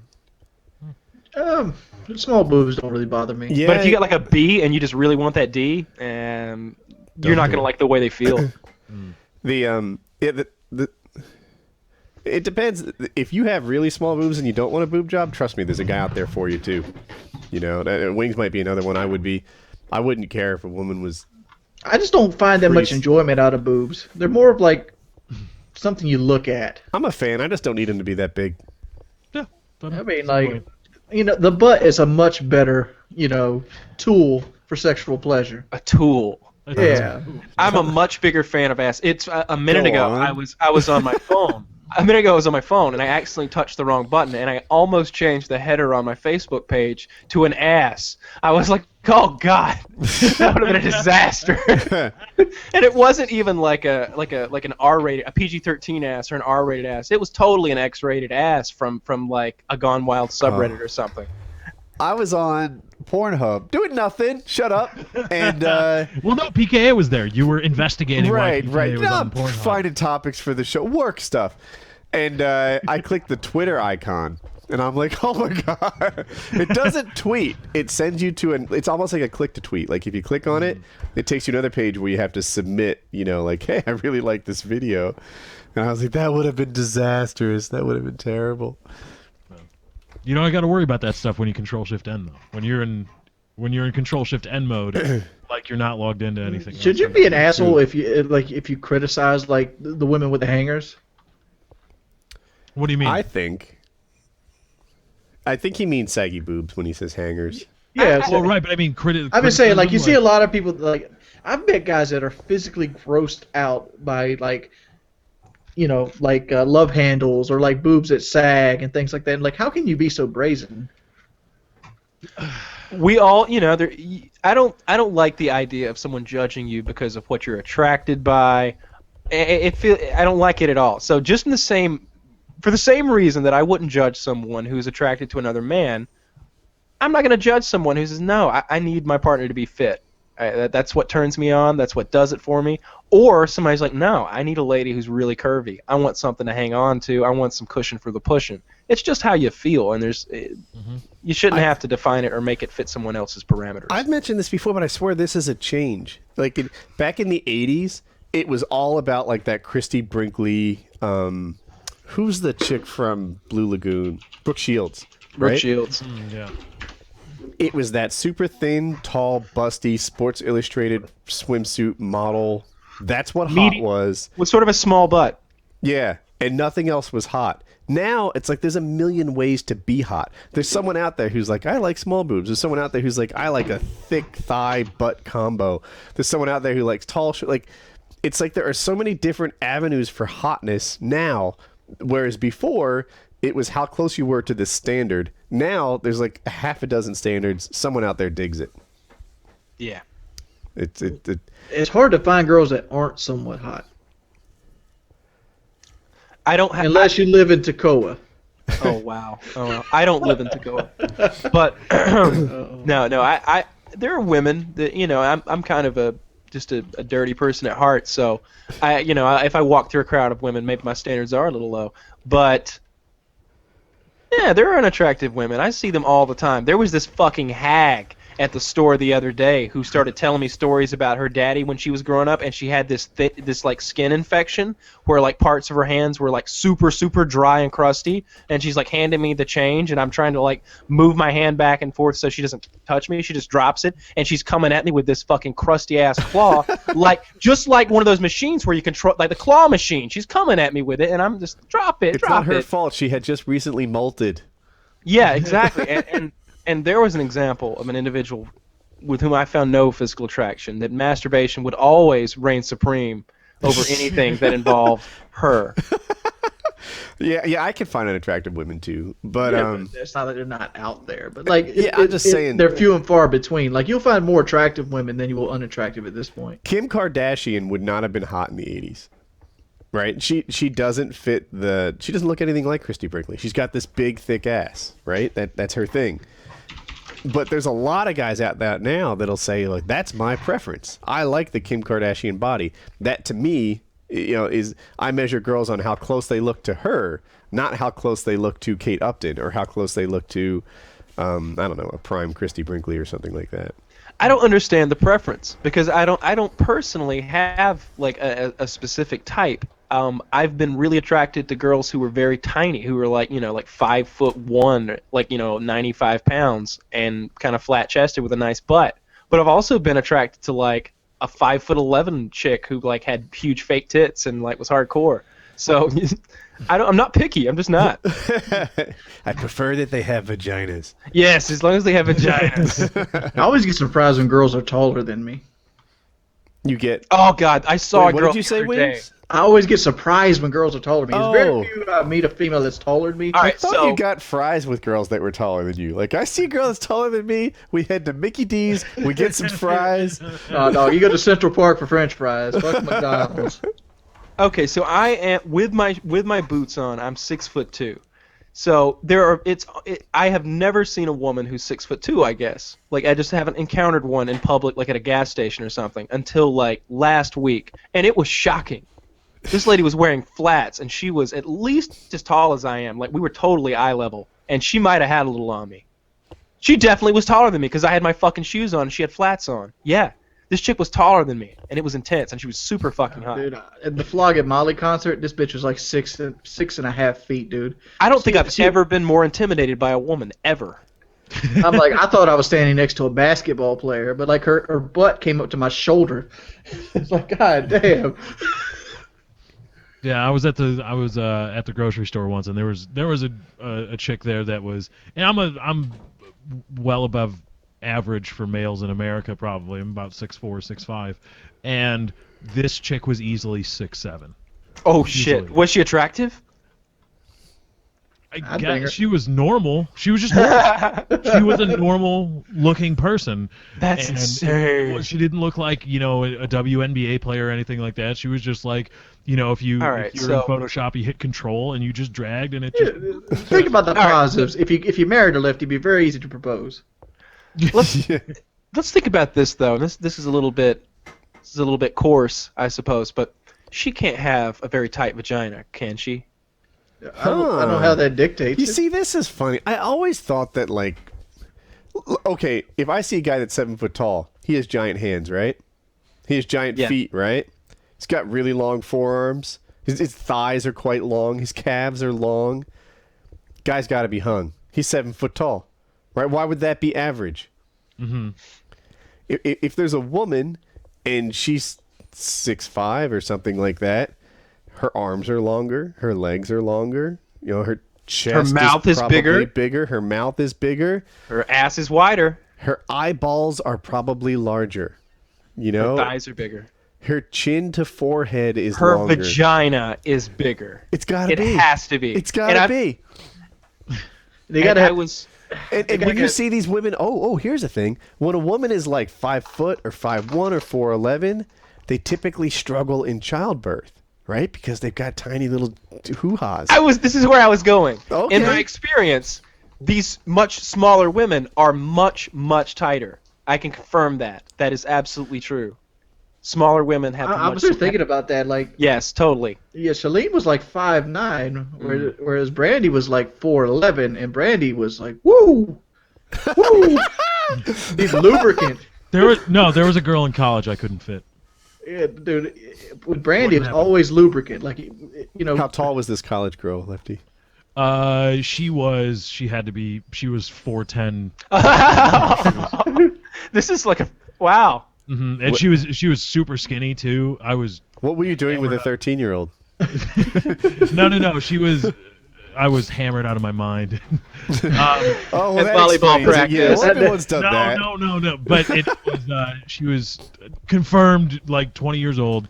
But it was like I remember her saying, "Yeah, it won't fit." I'm like, okay, and so I just kind of went to bed. We don't fit together. Yeah, I was like, oh shit, okay. I've never encountered that before. Well, college me would have been like, we gotta give this a shot. Oh yeah, there have been times when like we failed on the initial attempt and we rested for a few minutes and like got focused on the job at hand, so that we could, because we're not gonna quit this. Like there's few things that I'm more like, we're gonna do this and we're gonna get it done. Bitch, nah. You can have a child out of this. You can fit me. Baby, you got something else that'll fit it? Come on. The amount of times that I have started sex and not finished sex are very far and few between, and this isn't going to be one of them. How big is your mouth? How big is your ass? Can you grip a baseball bat? Because we got to get something done. Oh, there's the other thing. It wouldn't fit in her mouth either. And I'm average. Like I'm not trying to be like, oh, I got a huge wang. I'm just an average sized guy, I guess. He's 6'5". There's no way. Lefty, I'm sure it fit in her goddamn hand. She needed to jerk that shit off or something. No, but at that point I was like, this is. You had whiskey dick going on. Let us know. No, I wasn't that drunk, but I was like, I'm just this is too much work. I want. Because you passed the breathalyzer. Bed sounds better than. So what was she wearing? I don't remember. It was. Was she fully dressed, or like you got her in bed, right? No, it was in a laundry room. So you got her in the laundry room, and you were getting down, and she saw it, and she was like, this is a non-starter. No, we were trying. that was it. It was trying to go, and it just wouldn't. So what was like the spin cycle going? That got the vibration cooking? No, it was just late at night and dark. Was she wet at least? Like, could you reach down there and feel it? I think we went far enough with this. Yeah. I'm just saying, like, sometimes when the girl's really tight, you got to work it a little bit with the hand to get it loosened up. Thank you, Wings. So Lefty, so you went to the laundry room together, thinking that you were gonna have sex, and you started it, and you were knocking on the door, and she said you can't come in. Yeah, the temple was full. It was I don't know, under construction, I guess, or whatever metaphor works. No, that doesn't work either. It was just sounds like the she's on her temple was period. too small. I was just like, I can't worship in here. I gotta go. That was it. So we conclude that tall women most likely have big vaginas that accommodate baseball teams. Have you ever had what? But the thing about that is you could probably put it in her butt comfortably, and everybody be happy. I was saying, like, a big girl would have to have, like, really good hips. Like, you'd have to have good hip flexibility. Just imagine doing a doggy style with a girl that has, like, 4.5 foot of leg. Yeah, I guess. I don't know. Is like, I've heard it. I've never experienced it. Is loose vagina? What is that? I don't understand it. I guess over time, from childbirth, I think the muscles can be weakened in that area. You don't understand it, Lefty? Get you some wet platinum and overuse it. That's what loose vagina is like. There's no such thing as wet platinum overuse, my friends. There is a such thing as Wet platinum. Is wet. Stay slippery, my friends. Have you ever used too much lubricant and it's just like we're not even having sex anymore? No, Wings. We've established my penis is so large that it always requires lots of lubricant. Yeah, and I actually disagree with that, Wings. I don't. Too much lube's not a bad thing. Yeah, but you can't feel it after a while. I can feel it. I can. It increases stamina. The time it does because you can't feel the shit. Not that you can't feel it. It's just you don't need maximum friction in there. Yeah, because maximum friction is no lube, and that hurts. Yeah, and also, people are going to start getting hurt after like 5 minutes if we don't have like maximum lubrication. You want this. You want your machine. There's a reason that for the term a well-oiled machine. That's what you're going for. So how you last like those 5 hours, Kyle, was just a shit ton of lubricant. That's the secret, huh? I travel with lubricant. I always have lubricant, and it's always wet platinum, and it has been for 3 fucking years. I'm not kidding. I should be their spokesman. I have no idea what the effects of childbirth are on the vagina. Here, I'll overshare. Hope was breech, some like a weird kind of breech, like Turner's breech or something like it. I think she was literally sideways, so she wasn't coming out, and our kids have been C-section. So Jackie's hoo-ha is stock. But I've often wondered, what is the change that's going on there? Well, it looks like it's been hit by like a 12 gauge afterwards. Was both the kids C-section? Does it? Does it look different? Yeah, it looks different. Yeah, that thing's like a worn-out catcher's mitt after about 4 or 5 kids. It's going from the size of a couple of fingers seemingly to the size of your firstborn. No, it rebounds, Kyle. It's not like it stays that way. Wings, you've had sex with someone who had vaginal childbirth, right? Yeah, Celine had 2 of them. And Kyle has 2. Yes, it's looser. It's considerably looser. The only way a woman who has had vaginal childbirth can regain that is through a lot of Kegel exercises where they're learning to tighten their vaginal muscles. In that circumstance, I encountered a woman who had a child who was extremely tight. But how does it? It's just loose. It never rebounds fully. Generally when you win a woman that doesn't have children, it almost kind of grips around you and holds on. It does the same thing, but it's like a looser grip. Huh. It's like the muscles aren't there that aren't as tight and aren't as strong as they used to be. Does that make sense? No, I follow. I think I can imagine. But does it make sex worse? Yeah. It all depends on what you. It's harder to get off. I mean, you're going to go longer. It makes sex worse. Huh. It makes you feel like a stud because you can go for an hour and a half. Nope. You're putting wet platinum on after going into the kid's door. I'm telling you, I you know, Into the kid's door. just an enormous Kid's penis. door. I didn't catch that. Did you say the kid's door? Mother of God, wings. It's like a doggy door, but the kids come out of it. Oh my God. Dear God.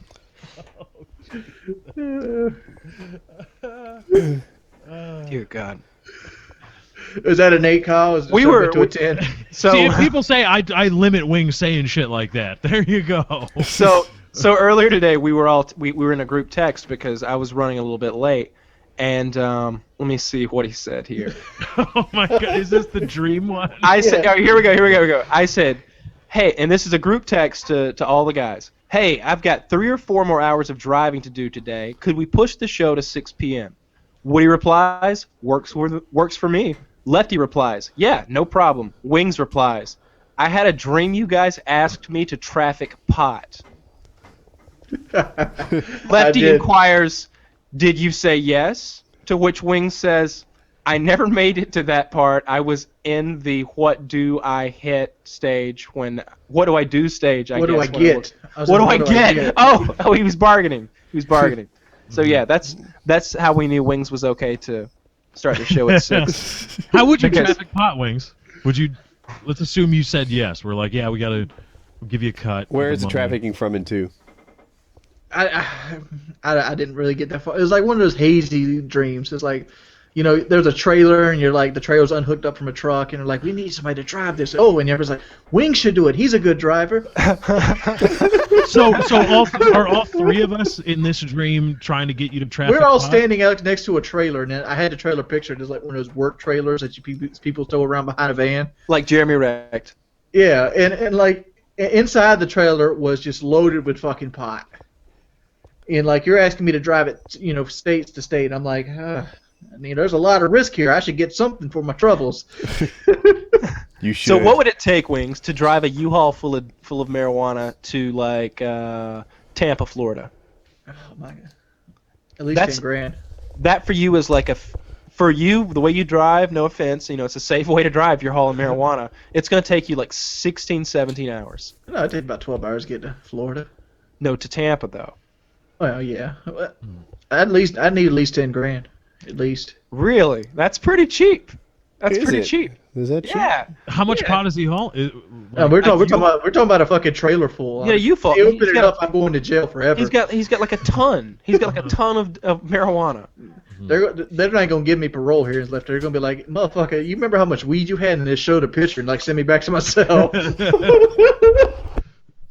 Oh yeah. You see, I had the idea because I was thinking about this during the day because I was like, how would I traffic pot if I asked Wings, like, all right, Wings, I want you to be a part of my pot trafficking syndicate, and here's our game, here's what we do, and I thought, pot is legal in a few states, and it can't all. It shows it's there, and it can't all be grown there, is it? It's not all grown there. Yeah, the idea that it is, I think, or it's brought in from places where you legally can. But illegal things are shipped through states all the time, right? Like shipping guns, AR-15s, you put those on a truck and you send them through a state. And if that state has outlawed AR-15s, I don't think it doesn't mean that truck can't pass through that state. It's got to have proper licensing. It's something about the traffic and commerce. They can pass through the state with goods that are not technically legal in that state. Okay. Could you work something out? Could you set up a phony baloney shipping, like you get in the shipping business and you want to traffic pot? So you would like openly be shipping marijuana through? Yeah, well, that's what you set up a phony baloney shipping corporation, and you set up a phony baloney medical marijuana dispensary in the state of Colorado or California, and you say, I am a driver for this thing. The pot is secured. It's not like we're just like sitting in the back lighting up joints. It's all secured. We got the name on the truck. You go secure the licensing, but it's all bullshit, and you literally have a license to traffic pot. I don't think it works that way because pot's still illegal on the federal level, and you're gonna find some country bunking sheriff back there that's gonna want to get a drug bust. Yeah, that's true. Yeah, I don't want to be advertising that you got drugs. I think you need to think of a cool. I see. I was more like, well, my truck has straight pipes. Like, do I want to risk taking the pot trailer with straight pipes? No, or do I borrow somebody's truck? Yeah, you borrow someone's truck. You make sure your window tint is legit through every state. That all your paperwork, registration. Go ahead and replace your taillights and headlights just in case. Get some new ones in there. Yeah, on the trailer too. I'm thinking now. I'm like, what's the fastest way not to get hassled on the way there and just no altercations. You don't want to be getting off the road. Get yourself some fucking adult diapers and Gatorade. It's go time. Yeah, son. We cooler in the seat. We're just driving. Yeah. Driving down 95, pissing in cups. You know, I got a whole different thing. Last week, I mentioned that Celsius and Fahrenheit were both bullshit. And dozens of people on the forum seem to want to correct me and say that Celsius was not bullshit. That because 0 is freezing and 100 is boiling, it's actually base 10. And to you people, I say you are stupid. And you are stupid in a couple of ways. One, not only are you stupid in terms of Celsius and Fahrenheit and them being like an arbitrary measure of temperature, but you're stupid because you're correcting other people when you don't know what you're talking about. You know, if Wings were to go and say, you know, Woody, the straight pipes are illegal in North Dakota, I'd be like, if you say so. I wouldn't be saying, no, Wings, you don't understand North Dakota straight pipe regulations, because I don't understand North Dakota. When you go online and tell me that Celsius is base 10 because it somehow ties into water, what the fuck does that have anything to do? What if I said, yeah, but the melting point and boiling point of nickel doesn't line up with even degrees in Celsius, or of, you know, anything else that melts and boils, like all the metals and... But come on, water is something that we're all familiar with. That doesn't make it a Kelvin is a scale, you know, that works. Someone actually put it up there. They said that it is an interval scale, and it's not base 10, and that 10 is not twice as hot as 5, because that's not how Celsius works. And that was the thing. Like, you know, Celsius goes from... I guess negative 273 to 273, something like that. Like in terms of absolute temperature, that's what they would be on the Kelvin scale. Fahrenheit has its own variant. So Fahrenheit is mostly based on human temperatures. You know, like 0 is really cold and 100 is really hot, but they're both kind of like workable. Whereas Celsius, 0 is pretty cold and 100 is dead. Like, it doesn't really work for humans. I actually like Fahrenheit more than Celsius, which is what I talked about on the show last week, because in terms of temperatures that we experience, it's a better measure. Like 32 in Fahrenheit, which is, you know, 0 Celsius, is like pretty cold out. You know, you're not dying or anything, but it's pretty cold out. It's the freezing point. And 0 is about as cold as you want it to be in Fahrenheit. Yeah, it's bitter cold at 0. 100 is about as hot as you want it to be. You know, Can you survive at 105? Yeah, sure. Can you survive at -5? Yeah, sure. But 0 to 100 is kind of where humans are supposed to be. I don't like 100. Whereas in Celsius, I don't even know the number. What is it, like 23 to 37 or something? Like that's where humans are roughly supposed to be. If you're at like 42, you die. Yeah, or yeah, and so if Celsius 0 is 32 out, then I guess the range for Celsius is something like -15 to 30. Like, it's not a good scale for humans. Yeah, okay, but so when you say it's not half as hot, are you talking about 10 like heat energy, or? Yeah. 10 is not twice as hot as 5, and 1 is not infinitely more than 0. Yeah, I remember the post you're talking about. It explained it really well. It's essentially Celsius and Fahrenheit are like attempting to, you know, be rulers or be measures of like a small area of temperature. They're an interval scale, is what he called it, and whereas Kelvin is a ratio scale. So in Kelvin, like 0 is not arbitrary. It's absolute 0. It doesn't get any colder than 0 in Kelvin, and 10K is twice as hot as 5K, although both are extremely cold. So he says, Kelvin is a ratio scale. Those other things are interval scales, and they're not base 10. And I guess it came up because I was saying the metric system I love, but I actually like Fahrenheit more than Celsius. And as maybe I'm sensitive to being corrected when I'm not wrong. I don't know, maybe everybody is. Yeah, I hate it. I hate it. Do you? Yeah. Yeah, it's the worst. Don't correct me if I'm actually right. Yeah. You're fucked up then. You see, but you got to remember, to the people that are correcting you, you're not right. What? You're asking them to attain. You're asking them to operate from a level of knowledge that they don't have. You're saying, No. I don't like it. Don't correct No, me when I'm right. But they don't think you're right. See, To them, I'm you're not right. wrong They need to all do some that research. often because the two states I exist in most of the time are either right or not sure, right? Mm-hmm. But these guys operate in the wrong space because they have confidence when they're not sure. And you know how I know they weren't sure? Because they were wrong. I don't think that. It's That right follows from most the of the outside. time. That follows. Like I don't know. Pick some area where you have real expertise, and you can say, "All right, I'm right about this thing."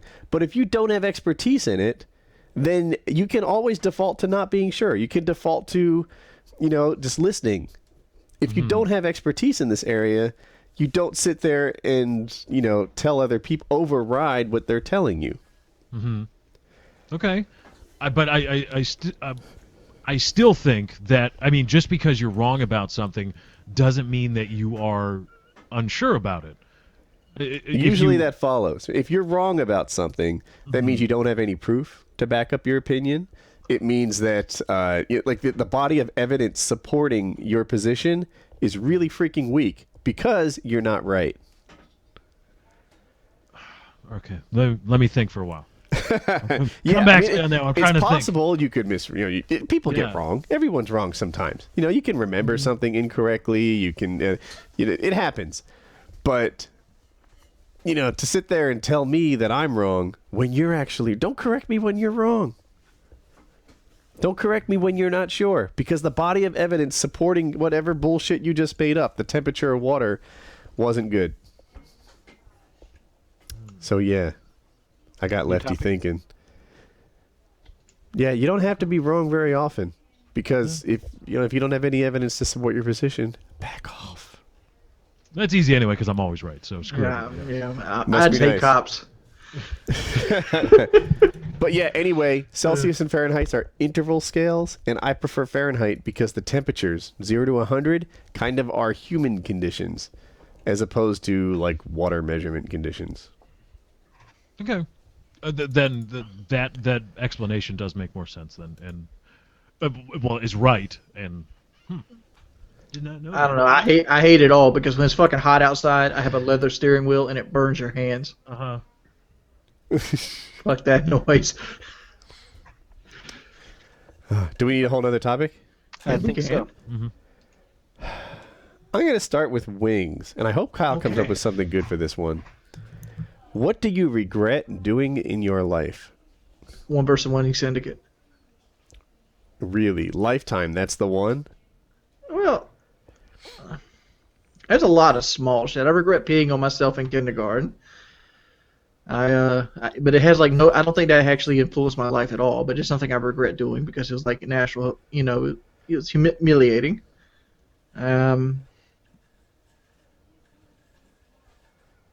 Like, not going to college, that doesn't strike you as a thing that you do differently? I don't know, a financial thing? Shit, money comes and goes, dude. I mean, Right, having money it now does. doesn't dictate that you're gonna have money 10 years from now. I mean, that's just something of the times. I mean, you could be the richest man in the world, and the money you could earn could become worthless overnight from somebody else's decisions. World War III. Magnetic waves. I mean, whatever It's coming. whatever it is. I mean, I felt like I guess that one person winning syndicate in itself that was I feel like that's the turning point in my YouTube career. That's when I kind of fell off of everybody's radar. But I'm just going to lump it in as a whole. I wish I was nicer to people early on than I was. I wish I started my YouTube career at 28 instead of 22. Huh. Okay. That's a good one. Yeah, I guess the emotional maturity you have today would have served you well throughout your whole YouTube career. I feel like I'd have 1 million sub channels today if I started at 28 instead of 22. Huh. All right. I'm having a really hard time with this. Yeah, I don't have one picked out. I'm trying to, but what I can't reconcile in my head is when I say I would regret something or I would do something over, I know that would change where I am now, and I like what I have now because of one thing. I stopped playing baseball after my freshman year in high school, and I was pretty good, relatively speaking, but I got a call from the sophomore coach or my freshman coach who said, in our system right now, you are one of the best pitchers. I was a pitcher. You're one of the best pitchers we have, and I just didn't want to do it.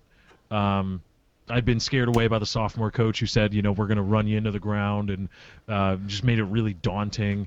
And I'd had my first girlfriend at the time, and I was like, ooh, what is this thing? And I wanted to spend more time with that. That thing was a vagina. Yeah, and it was a bad vagina. My nickname for it now is Snaggletooth, and it's just you know what I don't believe in baseball, Lefty, is I don't believe you have to train as hard as they fucking do. Yeah, they do, man. No. Let me hear those players talking about being on speed and trying to get every edge they possibly can. Let me defend against this. Most of the people that are considered greats in baseball went from a time where they smoked cigars and ate hot dogs. Do you want to do this topic next? No, the guys who smoked cigars and ate. How many people hit more home runs than Babe Ruth?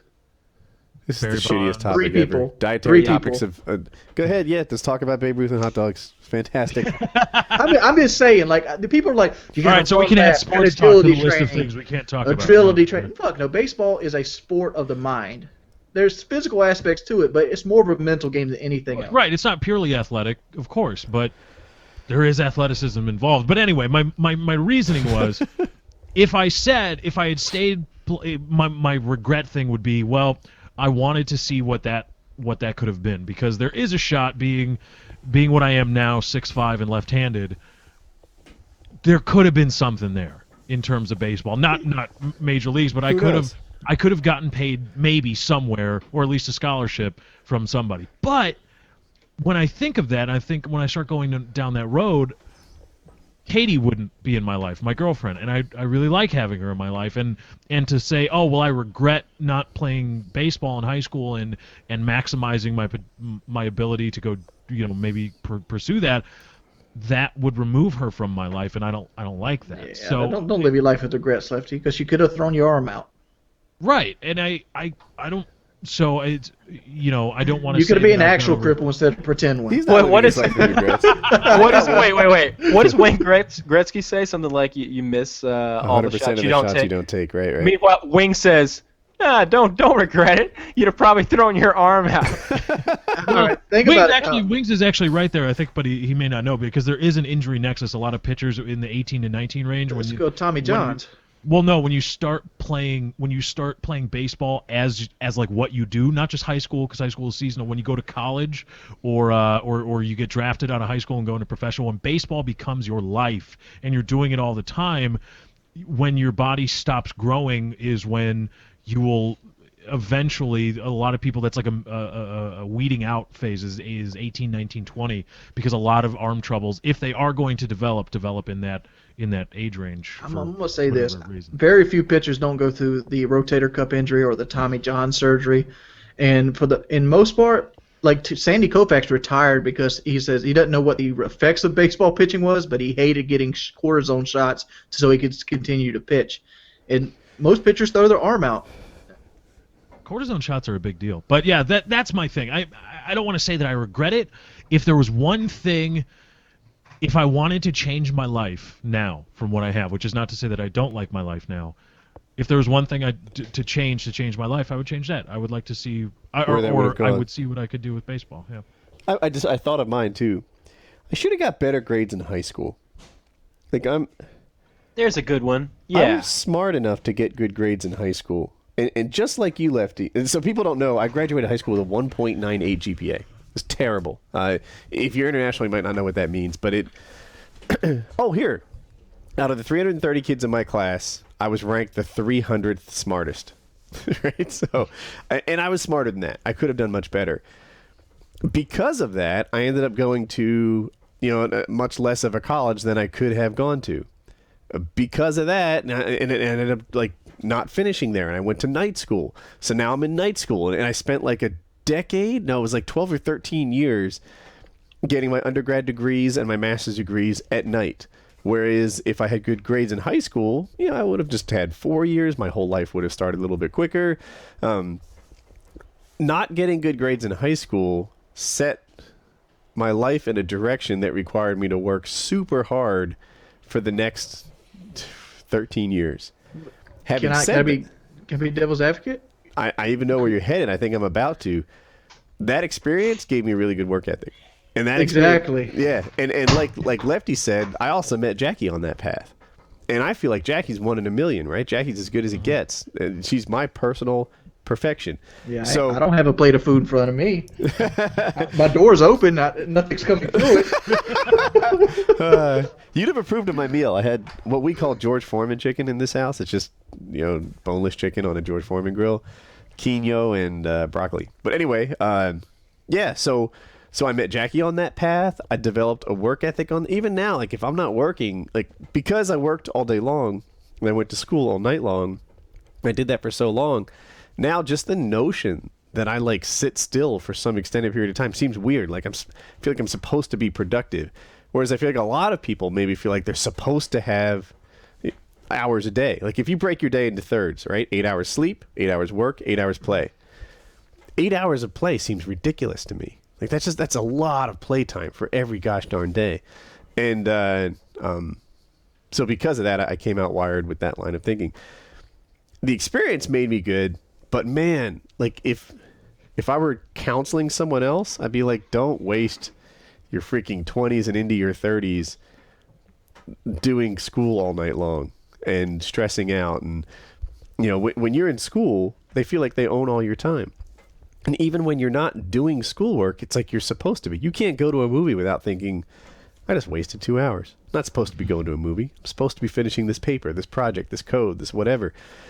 School is always there with something that you're supposed to do. You're constantly in a state of behind.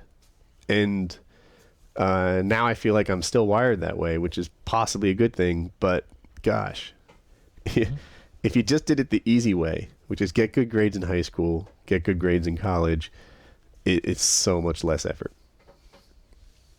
So that might have been and then who knows how that would have warped the rest of my life, right? Like what if I went to a better college where I got surrounded with other people who were what if I went Ivy League or something, right? I think I could have pulled 4.0s if I worked hard in high school.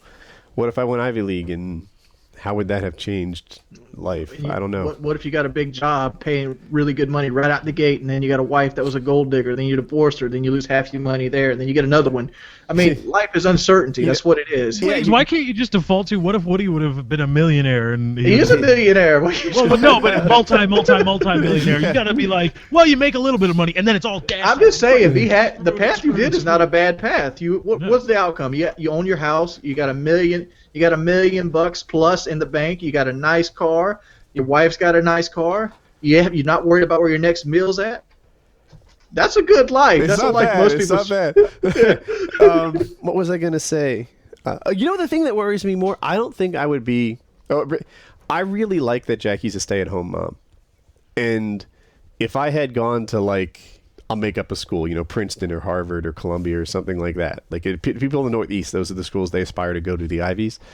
If I had gone to MIT and then married an MIT wife, and she had her own career ambitions, it would have. It's not that that's bad. It's that it's not for me. I think it's fantastic for if that's what you're looking for. If you're looking for two people out in the world doing your thing, and you both have your careers and you share the home and you do this thing as a team, and that's your deal, awesome. My deal is more division of labor. I go out, I slay the dragons outside the house, and Jackie handles the ones inside the house, mostly, right? That worked well for us. And that to me is like if I had found somebody else's version of a perfect woman, heck, a family doctor or something like that, she would be devoting a lot of time to that practice. And Powerful women scare me. Do they? I always think but every time I pick somebody to go out with or date, if they have a job better than mine, I'm terrified of them. Huh. Like if they make more money than me, I'm terrified of them because it makes you feel inadequate. Like you're like, well, I only make this much money a year, and like is she going to be understanding that my mother lives with me? Is she going to be understanding that I play video games for a living? Like, am I not worth her time? And shit like that. You get really insecure and unconfident. But to get girls, you got to have an essence of confidence. Like you got to go in there and you're like, yeah, motherfucker, I slay dragons for a goddamn living. You don't see the heads? Like, come here, like. That's where, if there's one thing that, if there's one thing that education gave me, a part of it's education, which is nice, but another part of it is confidence. Like somebody else deemed me worthy of this, and I feel like I can hold my chin up next to almost anybody and be like, "What? Yeah, I don't care that I play video games. I've been measured and I fit this mold." Like it helped me at work too. The reason I got my master's degree was I worried that there was something missing from my bachelor's degrees. And it was like, all right, I'm going to get the master's. I'm going to plug any holes I might have had. And then even if, it wasn't something I learned in the last couple of years of school, it was like, dude, I don't have to back down. My opinion is as valid as anybody's. That's what education got me, a little bit of confidence. Now, some people don't need that for confidence, but it helped me a lot. Now, how about you, Lefty? You get scared of girls like that are very successful? Like if a doctor wanted to go out with you, like say hypothetical Lefty single, and you have a doctor trying to give you her digits, would that not scare you? No. It depends what setting it is, right? Like if it's in a setting where you have a lot of power, then there have been settings that I've been in before where I felt like nothing could really intimidate me. But there's been, if you're caught off your guard, then you could easily be intimidated by someone. What if it's a neutral setting, right? What if you're, I don't know, at in one of those dinner bars, like at Chili's with your friends, and someone spots you, and the neutral ground. Yeah, neutral ground, not intimidated at all, because it's neutral. We are going to have an interaction based on our own merits, right? If you don't like me or you don't think I'm worthy, well, that's going to play out just based on what I say and do and look like, not, other things like, oh, what do you do? How much money do you make? Other things like that. So if it's neutral ground, I'm not intimidated. Now, if it's like, hey, come to I'm teaching at this teaching hospital, I'm giving a lecture on this crazy involved thing, and I'm going to introduce you to my colleagues, and they're all going to be like, hey, what do you do? It's just like, make videos on the internet, I guess. They're like, oh, I'm MD, facts, blah, blah. Well, I might be a little bit intimidated. Yeah, I'm the guy that's going to slash your tires. What's up? Kyle, what's your life regret? It feels shitty to just steal yours, but I really do wish I'd applied myself more in school. An alternate career path for me, one that I've always thought I would enjoy, was something in psychology. I don't know, something like what Taylor's doing, Mercadurka. Maybe getting a job as like a criminal profiler or something. Something like that would have been cool, and it would have been interesting work, and I think I'm well suited to it. I think I know how to, talk to someone and sum them up pretty well. Can I change my answer? Yeah. I wish I never got fat. That's pretty much the worst thing I have in my life. I don't care about being broke. I don't care about, having a good career path. I don't care about, wasting my earning years. All that to me is meaningless. I wish I just wasn't fat. That's a good one. I mean, being fat just destroys. I mean, if I had $1.5 million in my pocket, I still couldn't ride an airplane. You could. Whoa, time out. That one you could do. That one you can do. Well, I never rode first class. I don't know how big the seats actually are. You'd squeeze in it. There's different first classes too, but the ones that I've flown in, you would fit, but it'd be tight fit too. Yeah, I was thinking more like you could, if you had $1 million, you could splurge on a private jet, because it's not like you fly that much. Mm-hmm. Private jets? Have you looked into that? Do you know how often Wings flies? I know, but I looked into it. It's like $25,000. Yeah, so you get like 3 guys together, everybody plops down $8,000, you fly to Atlantic City and have a great time. That's so much money. I know, right? That's insane. If you had $1 million and you flew private planes, you wouldn't have a million very long. Not long at all. It'd be Yeah. over fast. I'm just saying, like, if I had the ability and the money, Kyle, I'd fly a lot more often. I'd go to Talladega. I'd be already be at Boogie's house, you know. I'd have went and visited Lefty. I mean, I would have went to the paintball stuff. I would have went to PAX. I would have went to PAX Seattle. You know, if money and size wasn't an issue, that would obviously happen. I'd go visit fans. The size closes a lot of doors. That's the thing, right? It's not just airplane, but it's like how many people judge you just by judge a book by its cover, Or even getting a job. How Dude. ma- Like, that was the next thing I was about to say, right? How many employers, are going to make, broad guesses about everything about you just because of the size? And then how many jobs legitimately don't fit a big guy, right? There are, I don't know, I'll make something up, stocking shelves where you'd have to be on your feet all day long. yeah, Might be the wrong job for you. it is the wrong job for me. I've Right. done that stuff. So, a lot of employment options go away. A lot of social things go away. Like, there's a lot of issues with being big. Blowjobs aren't as great because you can't really see your dick. Really? You say yours isn't 18 inches long. You can't just see it over the. I thought the point of the blowjob was the feeling you get, not necessarily seeing the ad. A blowjob is half of a it's feeling visual. plus visual. Like, there's a sense of dominance there. I'm not with you on the dominance thing. But that's what it is. You have somebody that's serving you. I mean, I like, feel grateful. Yeah, it's I a don't feel different. dominant. I It's a feel different feeling thankful. for me. It's not like a I got wait, you. so do you close Now, your if you're eyes, like, I wanna- Lefty, or do you look? I guess I look. Yeah. Well, next But time, I don't time look somebody like, bestows look you at with that that. privilege. You need to be looking, and you need to be paying compliments the entire time. Yes. Yes. Yeah. You want to be encouraging them to, like, you don't want them to feel like, maybe I'm doing a bad job at this. I shouldn't experiment any further. You want to be like, yeah, that's the best ever. Amazing. You're the best. I had to, Kyle, you are good at receiving head. Exactly. That's the whole idea. You want it to receive be it more well. a one-way street. Yes. You want that street to be revisited from time to time to look at the windows. Someone has your penis in their mouth. Don't be short with the compliment. I'm not great at a lot of things in sex, but I'm really good at getting head. I'll talcum paddle that bitch so it's nice, clean, and smells good. Rain in the compliments. I'll be your best head recipient ever. Now domination, if you're like, hey baby, I want to just blow it all on your face, so you got to be below me and let this happen. Now that's the domination part. But for me, it's a different feeling, and it's like, oh man, this is cool. Plus, it's something you can do when. See, I don't agree. Even coming on everyone the is close. face isn't an act of dominance. Maybe it's just the way you're wired. Yeah, maybe. I don't know. Yeah, Well, you can get off in a woman's vagina just as easy, and it's mutual pleasure. Like, very few women get pleasure from putting your dick in their mouth. Yeah.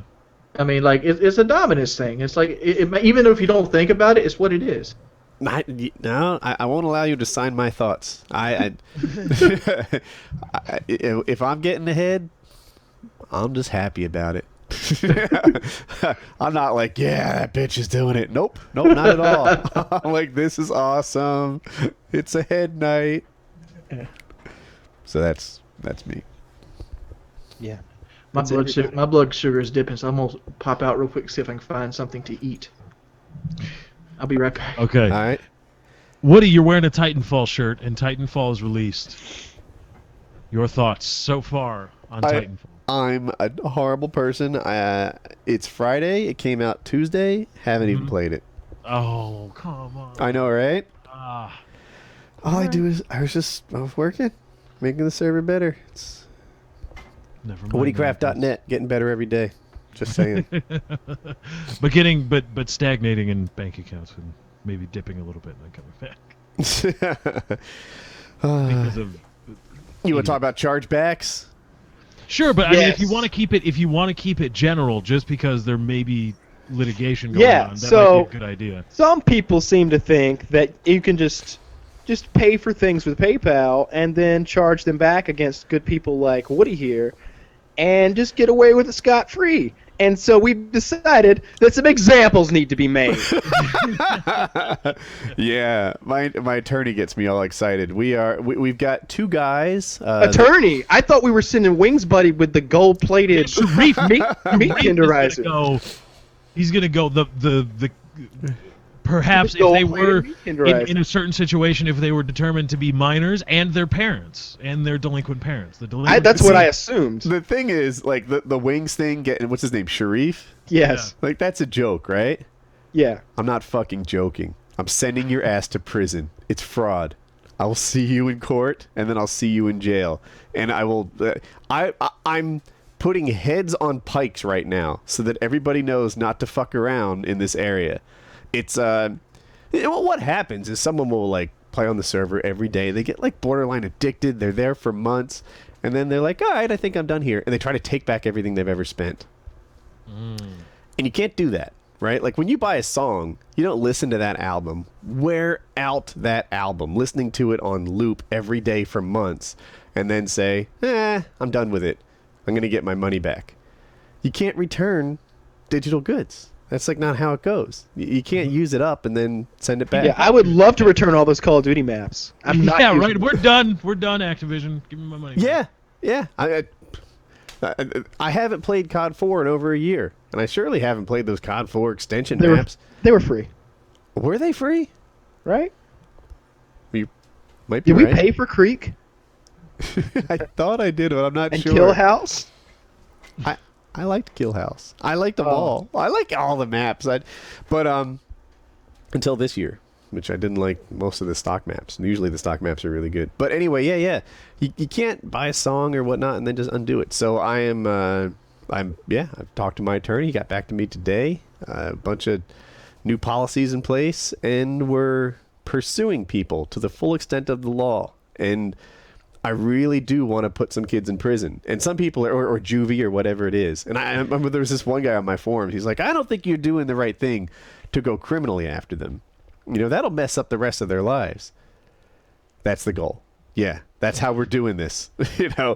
Like they're committing fraud on the scale of thousands of dollars. Whatever the repercussion is for that is what you should get. Consequences are a good thing for internet actions. I think that we've allowed too much disassociation. Yeah.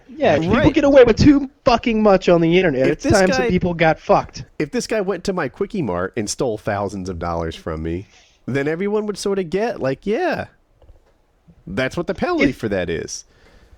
You do it on the internet. Same if thing. He came into your Quickie Mart and he used your Mortal Kombat machine every day for a month, and then the day before the end of the month, when you usually take the change out, he cracked it open and took all his fucking change out and left, that's stealing.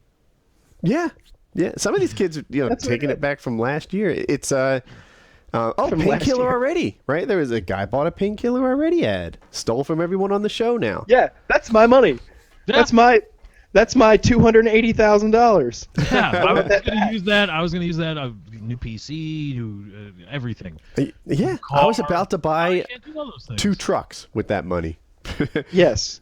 And but yeah. So they robbed. The Painkiller already crew. They robbed the Rape Squad Killers. You think there's no payback for that?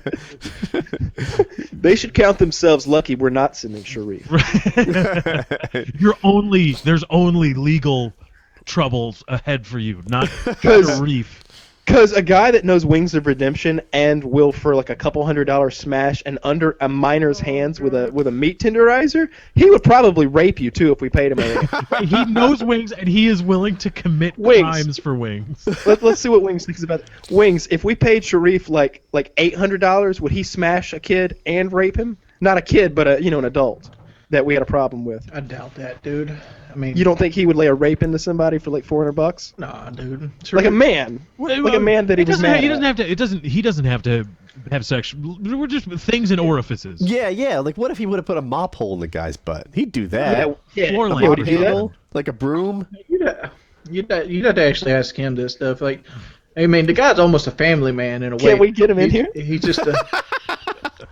We need to like disguise his voice and put him off camera. No, Right, this is the hitman. no, it'd be easy. Just Wings give Woody his number and we'll call him up, or you could call him right I now. would so show his number. Can you hold like the speakerphone next to the mic?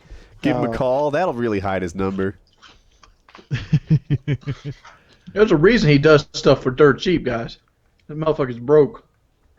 That's perfect. That sounds like we've got a fit. We want to know if he would throw a rape into And that's somebody. he didn't have a phone. Oh. Like, I know. So how do you okay. contact? What, carrier pigeons? Oh. What do you I mean, send I know him from my fax? buddy Danny. He just Oh. shows up when you need him. No, He just appears. Usually I go to Danny, and Danny usually gets him over. You've got a cutout for your hitman, is what you're saying. You've got somebody else. He's not a hitman. He's a guy that's willing to do stuff that other people aren't willing to Illegal do. things for you for money. Hitman. Dirty deeds done dirt cheap. Right. He's not a hitman. He's a guy with a pipe. That's it. And a bad disposition. It's yeah, you can't go around doing that. You're just charging back. Where it's does fraud. that come from? It's 2 months ago. Shouldn't the credit card company at some point be like, well, fuck you. You did it. You paid the bill. It's 2 months ago. Fuck off. Yeah. He probably beat her son up and then fuck his Yeah, mother. when is the expiration date on that? At what I don't point know. is it I like? thought that it was 45 days. Like someone that told me that, or maybe I read it on PayPal or something.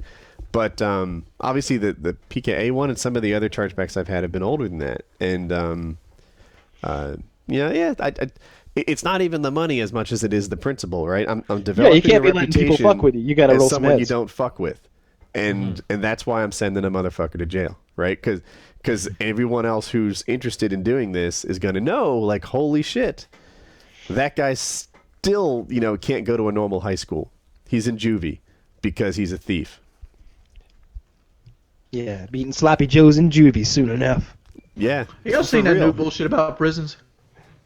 What's this? They're trying to create a drug that extends a Ain't no person's Minecraft in prison. lifetime. There's no Minecraft. Not like actual, not like actual lifetime, but his mental Actually, there lifetime. probably is. So an 8-hour period feels like 1,000 years. Okay. Inception why? you're talking about. No, they're actually experimenting with this drug as a form of punishment to make you be able. Like when you give somebody a 200-year prison sentence, they can't obviously serve it because they're gonna die. Mm-hmm. Well, this drug allows you to let them serve that sentence mentally. Are you talking about the movie Judge Dredd right now? No, I'm talking about the movie Real Yes. Life. Is the drug called slow mo? No. Is it a big problem in Mega City? Is there only one man who can put an end to it?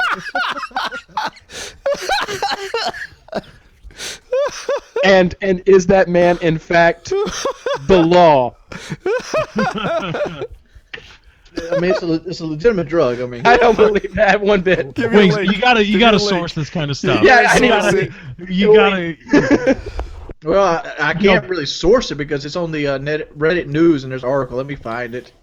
Well, don't just send us that. Click that Yes, link I'll and then help you copy source paste, it. Because motherfucker. Help you source it. Privatizing prisons, we all kind of know about that, but magical wonder drugs that bend time for the brain, Yeah, that make you experience time more slowly. That sounds like slow mo from Dread. Which, wait by a the minute. way, maybe getting a sequel. was that a good? I mean, there's apparently comic. All right, books. so here's the thing. It's based on a graphic novel. They did a very poor job at marketing Wait a the minute. movie, I but it's a sourced diamond in the it. rough. It's a diamond in the rough, and it's a great film. And I think Carl Urban, that's the guy in it, and he says that there is a possibility for a sequel now because of the cult following that they've Because built. I'm really getting into like graphic novels and comic Wait, books. can I interrupt? We're on Yeah. Wings' topic Please. here. Sentencing a criminal to 1,000 years in an artificial hell may one day become a reality. At least that's the claim of scientists at Oxford University who've been exploring controversial technologies that could extend human life. They say billions are being invested in technologies that could mean that the cruelest of criminals will be kept alive indefinitely in condition befitting their crime. Prison firms could also develop drugs that make time pass slowly, making an inmate sentence feel like an eternity. Last year, That's a just team of- conjecture, though. Last year, a team of scientists led by Rebecca Roche began exploring technologies that could keep prisoners in an artificial hell. Some crimes are so bad they require doing a really long period of punishment. And a lot of people seem to get out of that punishment by dying, Dr. Roche told Ross Anderson of Arion This is the magazine. Onion, isn't it? No, it's Daily Mail, which I think is right there with it. Dr. Roche highlights what she calls the laughably inadequate sentence of 30 years in prison for Magadelia Luzak and Marzik Herzelek. I don't know. I'm terrible with Here's names. another source from the Telegraph. The Telegraph? I think that's right there with the Daily Mail. I think you've been trolled, Wings. That's just I found it on the news on Reddit. This is an unreliable news site. But yeah, there's a picture of Hitler here. I think this is faux news.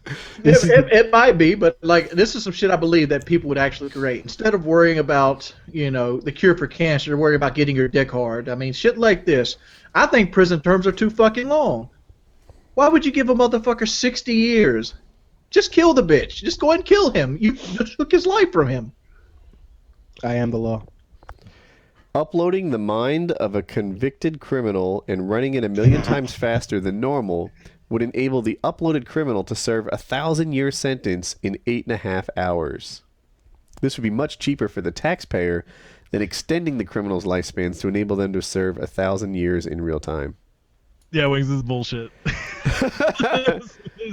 this is some bullshit, my I friend. knew it was bullshit when they first said something about those inadequate, that some people just deserve 1,000 years. Like, no one would ever say that publicly.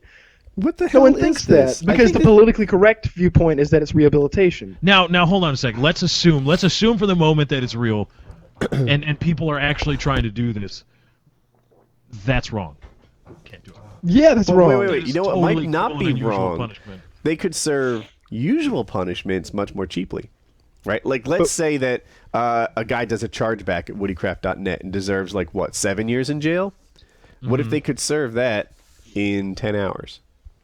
There's no way that they could possibly calibrate it perfectly to your brain. You think That's they care fine. about that? He'll serve between 6 and 9 years, whatever. Yeah, that just wouldn't fly. No. Yeah, I don't. No, you can't, because I don't know. What are the impacts of your brain, you experiencing time more slowly, but not as much time actually passing. There's got to be something wrong there where you think holy shit, I've been in this. It'd room be for 7 great. years And when you now. come out of prison, you'll fit back into society better because it will be the society you left. You'll have spent 9 years tortured in prison, but when you come back, cell phones will be just You're like 8 you hours saw them older. before. Your clothes will still be in style. You'll be employable. Maybe. Not if you just got out of prison for 7 I would years. pay whoever needed to be paid so that my 8 minutes was 8 minutes. Yeah, right? That'd be a good Well, idea. I'm feeling all rehabilitated now. See you I'm guys. gonna head back on down to that diamond ranch and see if I can get away this time. I'm gonna look at it this way. There's another article I seen on the Reddit news page, and a guy basically he just got called after being on the run for 35 years. He apparently killed somebody when he was 22 in the military, premeditated, and he got a 23-year sentence. And he jumped out of jail, and he's been on the run since. But they found him. He was a handyman at some company, and he had been working there for 12 years. No violent crime, living in. He right back in society. But they feel the need to take this man and put him in prison, to rehabilitate him. He's rehabilitated. He made a fucking mistake. Why give him a 30 goddamn year prison sentence? And the whole point is to get him where he was already at. So wait. How was he on the run? Was they were looking for him for that long? He kind of slipped through the cracks of society. He changed his name. He had a fake license and things of that nature. But he was just a regular person living their life like every other regular person. The idea of prison is you've done something wrong, you're punished, and they rehabilitate you to make you realize the error of your ways. Some niggas just gotta die. I mean, that's just the way it is. There's been times we wanted to kill somebody, and he just went through with it. I guess I don't know without knowing. I'm just saying, prison sentences are too long. Prison again, sentences are sometimes too long.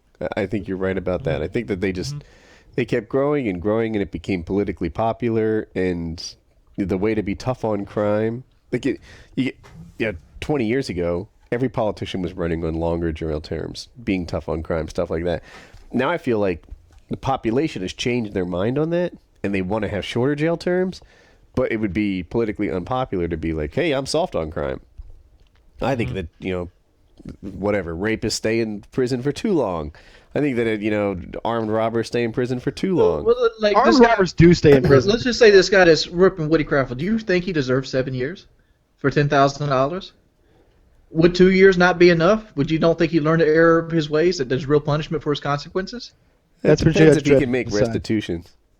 Right? Like if he were to like return the money, then maybe some shorter punishment. And if he doesn't return the money, then that's real money, dude. I understand $10,000 is a lot of money, but at the same time, 7 years is taking pretty much his life. Think of how quickly technology passes by now. He'll be Think okay. about it. They got cable in there. Let's see, it's 2014 right now. 2007, wasn't the first iPhone popped out then? Yeah, I think so. I could Xbox see something 360 like maybe 3.5 years. Yeah, I'm like 3 years. That seems to be fitting of that crime, but you Yeah. get 10 years. I mean, and then they got these 3 strike programs that are horrible. That and mandatory minimums have completely just Yep. the justice system is screwed that way. But you have to determine what you want the prison sentence to do. Do you want them to go into is your prison system going to actually rehabilitate them, or is it a message to them and to the rest of society? This is going to suck for 7 years because you did something really fucked up on this level. Your life is going to suck for 7 years. We're not going to make you better. You're just going to make you. It's going to suck. And to the rest of everybody watching, his life is going to suck for the next 7 years or whatever. Is that what you want to do? You got to decide what the idea. Yeah, of fucking have him crushing rocks for no fucking reason. Dig a ditch and then fill it back in the next day to only dig it again tomorrow. Yeah, I mean, to the guy that did us, I think he's underage. So, like, juvenile hall, right? Let him go in there with the other bad people, see how he likes that world until he finishes high school. I don't know. Change his life. I think turn it other upside things down. are like if you're a felon, why can't you vote no more because you're a felon? Because you decided to kill somebody, that means you don't have an opinion on who the president should be. What about nonviolent felons? Like, there's felony trespass. All right, if you get a felony trespass, you can't own guns. Why? Because you decided to get on somebody's property that you weren't supposed to be. Yeah, there's a lot of things that have been enacted to just ease the minds and ease the process that kind of don't make a lot of sense. And It doesn't make a lot of sense. Like, felonies in itself don't make sense. I understand that, but they put too much hardship on felonies. How about this? People on parole have parole agents. So a person that can barely get a job has to pay a guy to be out of prison. well, now you're getting into an interesting topic, Wings, because there's a whole school of legal theory that thinks that felonies don't exist. There's no proper standing in the Constitution for there to actually be federal crimes outside of the ones specifically mentioned in the Constitution. Income tax. Yeah, that. And Also, I want my well-regulated militia. I want to be part of that. How do I do that? You can, but they Is that maybe we could do that? That could be our forest film. We could have a well-regulated militia. No, I do not want to get raided. Yeah, let's start it. Let's build a compound. That's what we can do. Oh, a bunker. Yeah, and then we'll store a bunch of guns there, and then have meetings about America. Yeah, and then somebody comes along. No. About America's over the vent hole. America's future. Yes, and then I don't know, what were the Branch Davidians into? Oh Let's God. figure that out. You hear a lot about that. I don't know if they were as bad as they were made out to be or not. Some people say there was a lot of child abuse going on in there, but then some people say they were just trying to practice their religion, and there wasn't child abuse, and they just burned those people alive. Yeah. Some people need But a I'm good not burning. talking about those one guys, those rich guys that bought the mansion in California and then they all committed mass suicide. Not that kind of cult, but just an easy. Like Christianity. No. I don't know, the Church of America and Freedom or something. Yeah. I don't know. Do we need a whole new topic? I think so. This is my last topic. I've been avoiding it all night. Okay. What's the story of your first orgasm? Oh, I think I've told this in a video already. I honestly don't remember. I'll go first. Can I go first? Yeah, sure. I got my first Penthouse magazine from a guy named Josh Tyndall. I traded him a game called Street Fighter 2 Turbo, and I already had the game. I got it for Christmas one year, and it was about a year or so old, and he wanted to play it. So I'm like, I'll trade you this game for a girly magazine. I think I called it a porno mag back then. He goes, okay, deal. So he goes back to his house. He comes back. He brings me a Penthouse. I don't remember what edition or year, but I remember it had the lifeguard named Gina, and it had a bunch of lesbian scenes in it. It had Gina, and it had another lesbian scene on a bed with Crystal, and it had the Amy Fisher story in it. You know, where Joey Buttafuoco and Amy Fisher like shot his wife in the head or something. I remember that. I remember Ralph Nader being in it. It was almost like a Christmassy issue. And so I'm sitting there, so I get some alone time with this magazine, and I've heard like I think this is right when the internet was starting. So this is like 95, 96, and so I'm looking and I'm like, all right. So I start rubbing it and I start rubbing it, and it gets hard. Like and my experience is like a pee hard. Like that's what we used to call them. When you have to wake up and you got to pee really bad, your thing goes. So I started rubbing it. It feels a little bit better. Feels a little bit better. Feels a little bit better. And then all of a sudden, I feel like I got to pee. So I get out of bed. I run, take a piss. And I'm like, I don't have to piss. I just like, all right, I'm gonna try this again, but I'm not gonna stop. If I pee on myself, I pee on myself. Go Wings. And so I go back there and I start working it again, looking at the pictures, and like the pee sensation comes back. How old are you? Oh man, I'm like 13. Okay. I mean, between 11 and 13. And it finally goes off, and I don't pee myself. I blow a glorious load that would make any woman pregnant. There it is. Orgasm number 1. Who's next? I honestly don't remember. You liar! You're skipping this question. I'm not. I really have no memory of like the first one. By the way, that might have been the first one, but it wasn't the last one that day. Go Wings. All right, No, Lefty. this is awesome. You don't remember too? How you not remember this? I think I remember the nocturnal emission. I remember waking because I'd heard about it, and I woke up and there was a small wet spot in my bed, but it wasn't like a wet spot like I'd peed, because I'd understood how much pee comes out, or a general understanding, and this wasn't that, and it was like, okay. Wet dreams don't count. When's the first time you took your hand and did it? I don't remember. How do you not remember these things? Yeah, I don't know. Like this was like when I discovered this, my childhood got instantly better, like by 100%. Wings, man. Here, I'll go next. Oh no! I remember now.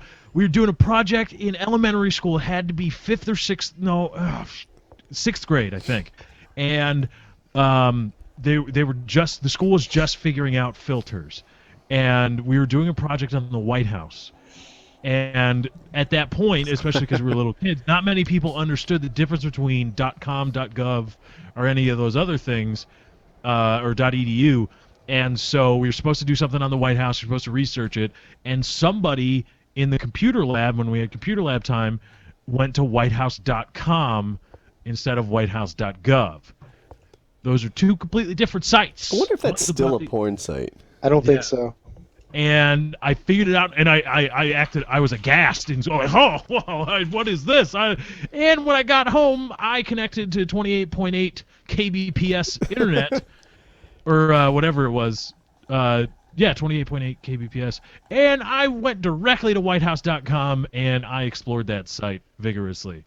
So that was the first time. So I had a slightly different experience than either of you guys.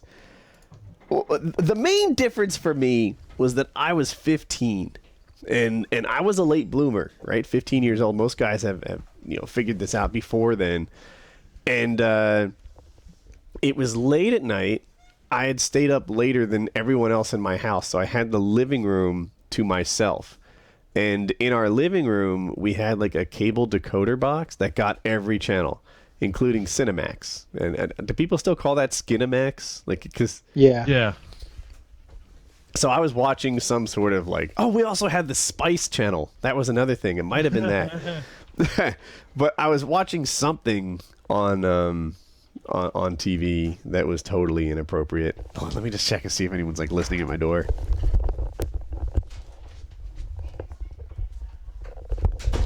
Yeah, because I'll somehow tell this story to the internet, but not to my kids. But I was I was watching TV super late at night, and everyone else had gone to bed, and it was late enough that I was pretty confident they weren't coming back down.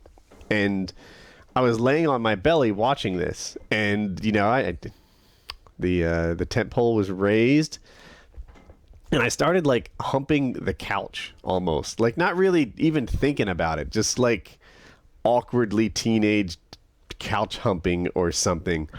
And it was starting to work. It was a boner's a pleasurable thing, but it's more it's almost not even there, right? It's not the act of being hard is this really great thing, but the rubbing that was going on in there was top notch. And I think I had boxers on or something like that, and I was just oh my god, this is gonna make me go. And I did. I just I laid on my belly and I humped until I came in my boxers. And my first reaction was how long have I been capable of doing this? Have I missed out on a good year of masturbation? Because I was 15. It wasn't the capability came and I immediately came. I think I had it in me to do this for quite some time, and I hadn't figured out how to do it. And a downside of my style was that I couldn't reproduce it. It wasn't laying on my belly wiggling in the living room on the couch was something that I could do anytime I wanted to. I couldn't just sneak away to the living room, or even if I did it again, that I'd get the same reaction. I had to relearn. So I'm relearning from Penthouse Letters. I remember I read an article once where someone was describing their first time and their wrist brushed against their penis, and it was this magic thing.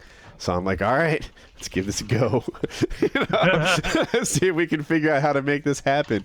And it wasn't too long before I figured out how to make it go at will. But that was my first orgasm, and I don't know how much earlier it could have been. Kyle? I honestly don't have any memory of this. I really don't.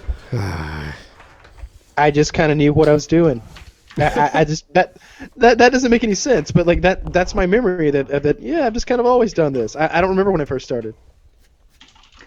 Okay. But yeah, my first one was I had to relearn how to do it. It would have been smoother to have the Wings of Redemption experience, where you get the magazine, you go for it, you succeed. We have a winner. With me, it was you didn't have none of your buddies at school talked about it or nothing like that. They'd be well, I gotta try this. I remember one time I had a sleepover, and a friend of mine described. I think at the time he was the only one who had actually had an orgasm, and he described how it kind of jumps afterwards, that the subsequent bursts. And he was doesn't it do that? And we're all what? No, that's ridiculous and weird. And we made him feel like the weird guy, when in truth is, he had just been better at puberty than us. Better at puberty Terrible. than us. Yes. All right. But how do you not remember this? I just don't. I really don't. Yeah, well, sometimes sometimes the brain forces traumatic experiences out of the mind. It's just that's terrible. I don't want to remember that anymore or do anything. That's just terrible. Do anything like that. So, can you not think back to the last time you remember jerking off? Excuse me? What's the furthest time you can remember back that you jerked off? I was this morning. I mean, you gotta have a bigger memory than that. I don't know, when I was grade would that have been? 7th? You get close. That's right when puberty starts hitting. I don't know, 6th or 7th grade, somewhere in there maybe. You bastards! I was in 10th grade. Just fucking- How long, Woody? Let me ask you this question because it's on my mind. When did you start noticing girls? At the beginning, I noticed girls in kindergarten. You didn't notice girls in kindergarten. No, I did. I had girlfriends every year my entire life. I can even tell you, I had 2 girlfriends in kindergarten: Kathleen Stanley and somebody else, Elizabeth Newton. That was her name. Ooh. Woody. The first girl I noticed, her name was Emily Wall. Emily Wall. No, Yeah, and by today's standards, she would not be a hottie. Well, she was also a child. Yeah, I'm just saying, like There's growing that. up. I remember I had it hard for a 7th grade girl that didn't like me back. I had a girlfriend. You ever sit like? What's that? You ever sit next to girls like at like science tables and you got a massive hard on the entire time? Wings, I have had dirty, dirty thoughts about girls my age since I was a little kid. Dirty, dirty thoughts. I remember we had a neighbor. So my mom, her best friend lived like a couple houses down and across the street. And she had a daughter named Amy. And I had dirty thoughts about Amy, who later turned out to be gay. But whatever. And she married a billionaire or 100 millionaire or What? something Wait. like that. Like a super wealthy guy for a while. And then all of a sudden, I'm gay. Yeah, and he might have known, like, and there's a chance that he was gay, and I think there was something very wrong with him, like he was terminally ill or something like that, and he married her, and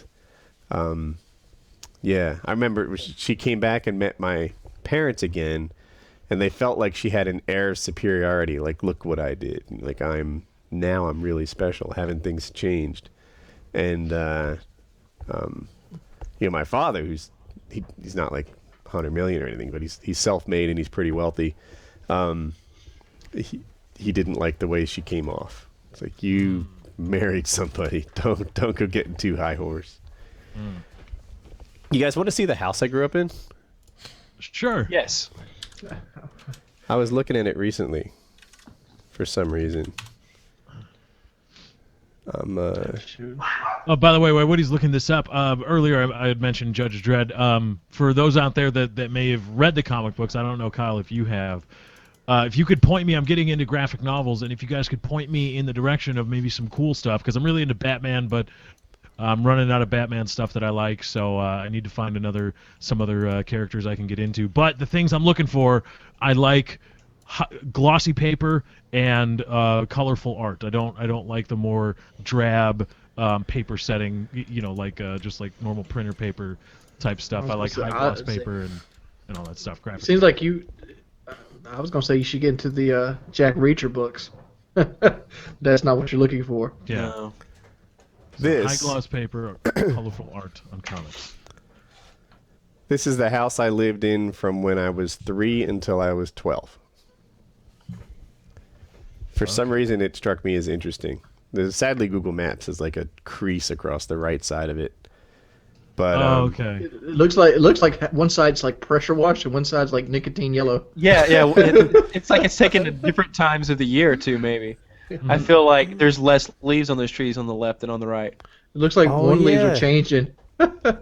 Yeah, the house is dirtier on the left than on the right. I wonder if it's a different time of day. It's weird that the Google car would drive by twice or something. Yeah, it is weird. Look at the tree though. Oh no, those are two different trees I'm looking at in the front yard to the right. I'm like, look, the one half of it's all brown and the other half of it's all green, but that's not the case. Although the shadows seem to be going in pretty much the same direction. Yeah.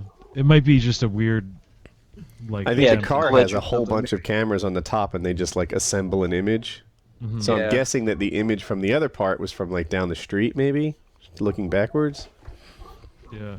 So Woody grew up on a street called Mindy Drive. Mindy Drive, yes, and the other drive was Beth, and I thought those kids were I don't know, they were the Beth kids. We didn't like them. They didn't like us. We were opposing gangs. I didn't choose the thug life. The thug life chose me. and and we would ride our bikes into each other and crash and whatnot at the corner, like where the two streets met. We would have these, well, we called them wars because quite frankly that's what they were. And we would go to war and smash bikes. Like I understand your. What was the worst injury that ever came? First 15 years. There were many chains that came off the sprockets. That happened a lot. Wow. There were skin knees involved. Oh shit. Yeah, we weren't fucking around. Beth You ever kids flip versus over the baby kids. handlebars? Over the handlebars? Well, I mean that happened, of course. If you you have to sort of tilt it up. But do you see where the driveway meets the street? There are curbs that kind of have these like incline declines that lead to the driveway. Those are bike jumps, and all sorts of ridiculous, dangerous things can happen with jumps of that magnitude. Doing all kinds of tricks.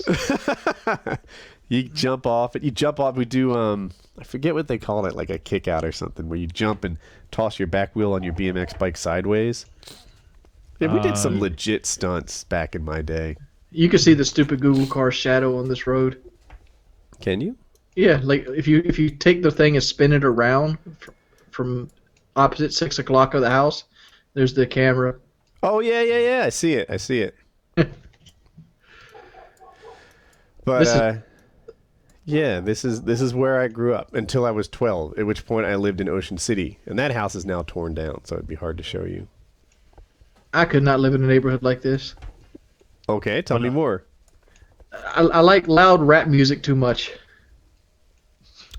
When I get outside to wash the truck, I open the doors and I turn the music up, and it's like boom, boom. Washing the motherfucking truck.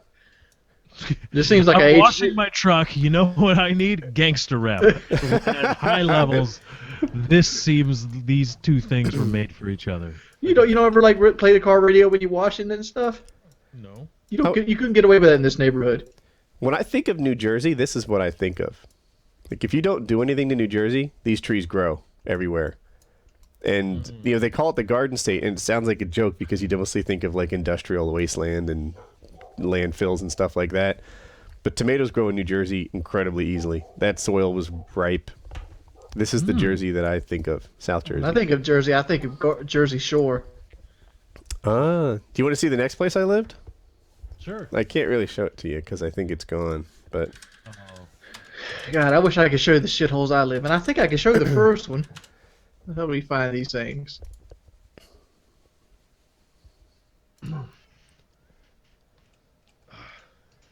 Yeah, it's not the same anymore. Wings, are you going to show us the projects? Yeah. All right, I can't wait to see Wings' house. That's where I grew up when I was little wingy. There's the airport. There's Hemingway Chapel Road. Where are we at? And there's Huckleberry Heights. I'm down from Huckleberry. Here it is. Huckleberry Heights sounds like a nice place to live. Yeah, you don't want to live at Huckleberry Heights, Lefty. It does sound nice. Why do the nicest places have to have, like... How do you go to Street View, like from the map? I click on one of the bottom ones, and then I, like, flip over to the right place. If you look at that last link, do you see the two houses in the front of the screen? It's hard to describe them because all the houses look the same, but one has stone in the yard and the other one to its left has grass. Yeah. That was my lot. So to the right was a hotel called Dun Lookin', and to those two lots is where our house was. And they ripped down our house and put those two there instead. Okay. Oh, you were right by the water, huh? 2 blocks. Yeah, 2 blocks away. That's cool. Yeah. So I used to, I don't know. I would, we had all sorts of cool stuff. I used to go surfing every day. I'd go surfing before school sometimes. I had a jet ski, and since I was 2 blocks from the ocean, I could, I can't go back to the map. Since I was 2 blocks, I'm not very good at Google Maps, apparently, sadly. Yeah. Since I was 2 blocks from the ocean, I could just like, push my jet ski to the ocean right across the beach and then go jet skiing out front and stuff. And that was pretty cool. That is cool. So this I can't get it to go. It keeps wanting to go to Westwood Drive, and I'm on Hucks Lane. go to Westwood Drive and then start spinning it around. That's what I do. Well, it's behind each other. You can really? What, they're both behind. Give me a link to where you are and then Can I just link what at the top? yeah. Okay. Here's where I'm at, and like if you Westwood Drive is where all the houses are. If you go up a little bit, you'll see like a cul-de-sac. It says Hucks Lane. Right? I lived in that one right there on the corner, the far left of at the cul-de-sac. One is kind of odd from everybody else. So they're all kind of parallel to each other except one. Yeah, lived in and the that one, one. the odd one, yeah. Oh, it doesn't look like maybe the Street View came here. Oh, Wings Live is where the Street View don't run. You could just look at the difference. Just like if you this is all low income housing behind it, but these are the projects. Actually, And, like, I the think roads I'm are a special destroyed. kind of retarded that doesn't recognize low-income housing because it all looks the same to me. Well, from the roof, but like this is older housing made in the '60s and stuff. They're just not very well kept. I mean, the yards look fairly well manicured. There's parking out front. I get that there's no garages, but like I don't see this and spot it as like low income. Well, scoot up to the road ahead of it. I think it's Neely, which is way worse. And tell me you can't look at that motherfucker and tell it's low income. How do you tell? It looks the same to me. Well, there's trash in the yards. If you look around all Neely, you have these orange things. These are like trash cans that are just laid over. You have Are you like a professional like satellite image? You talking about me? I'm specialist? talking No, about Wings, like I know this area. I know like what you those see orange this, that's things are. garbage in the yard. You see that little orange spot. Well, that's the resolution doesn't show it, but that's an overturned garbage can there. It looks. I don't see these things. They look the exact. Well, you see that thing? You see that green thing in the front? I know for a fact that's an abandoned car, because it's still there. Which one? If you go I to see Neely it. Drive, yeah, Neely and Westridge. yeah. That green thing? Westridge is Westridge Boulevard. That gets back to Woodward, yeah, and that goes green to thing you mean US in the 378. corner of it? Yeah. That's an abandoned car. Yeah, I'm sure it is the project. I mean, Like- I've seen the hood pass and everything. If you click Westridge Road, you can actually see them. They're just brick, and they're Section 8 housing. So they have that in Jersey too, Section 8 housing. That's what they are. And like they're very small. They're one bedroom, one bath. You have a kitchen and a living room, and it's got hard, like almost like hospital-like floors inside of them. Hospital. But this is one of the better houses I lived in. The house I lived in after this one sucked ass. It was a single trailer with a tin roof that were rotting. It had mold in the walls, and like we had constantly had heater problems. Like we never could eat. Some nights you could heat, some nights you wouldn't. Damn. But it was my mother trying to improve herself, because Section 8, if you start earning money, they start charging you rent. And she was only earning like, I want to say like $4.50 an hour working at my aunt's store. And like this is way back in the days, the minimum wage was something like $3.25. Wings, check out the link I just gave you. Okay. I think that's a better view of your home. Yeah. So this is This where is- Wings is from. This is where you got the hood pass. Yeah, this is where we got the hood pass, because people kept getting kidnapped. Kidnapped? Yeah. They made us. Where's my wallet at? You knew someone who got kidnapped. I didn't really know too many people, because Mother wouldn't let us go outside and play. We were. Because the kidnappers. Yeah, but like the housing authority gave us this, to There's little Jordy. Look at him. yeah. Skinny. Says Housing Authority of Conway. They gave everybody one of these, so if you got lost or Look at you. You know, Wings. yeah. I'm going to pay you. I would kidnap you. I lived in it says 2013 V Hucks Lane. You might feel bad that you've been looked over by the kidnappers and rapists, but I'd hit that. I would invest. I was would a cute invest little entire- blonde kid. Like I had blonde hair. An entire cup of quarters for you, my friend. I would bring 2 rolls of quarters. This is before I gained all the weight. About 3 years after this, I started eating. Because a guy named Brian Boyd picked on me because I was so small. Brian, stupid Brian. What a dick. Brian's in Asshole. jail now. That'll teach him.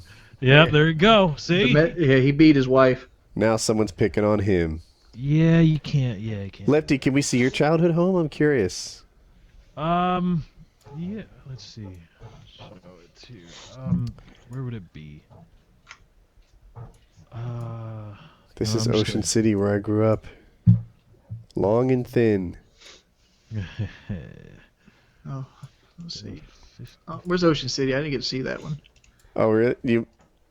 I think I found it. I found The it. last one I linked. The thing is, that's not where I really grew up. This looks like a beach area.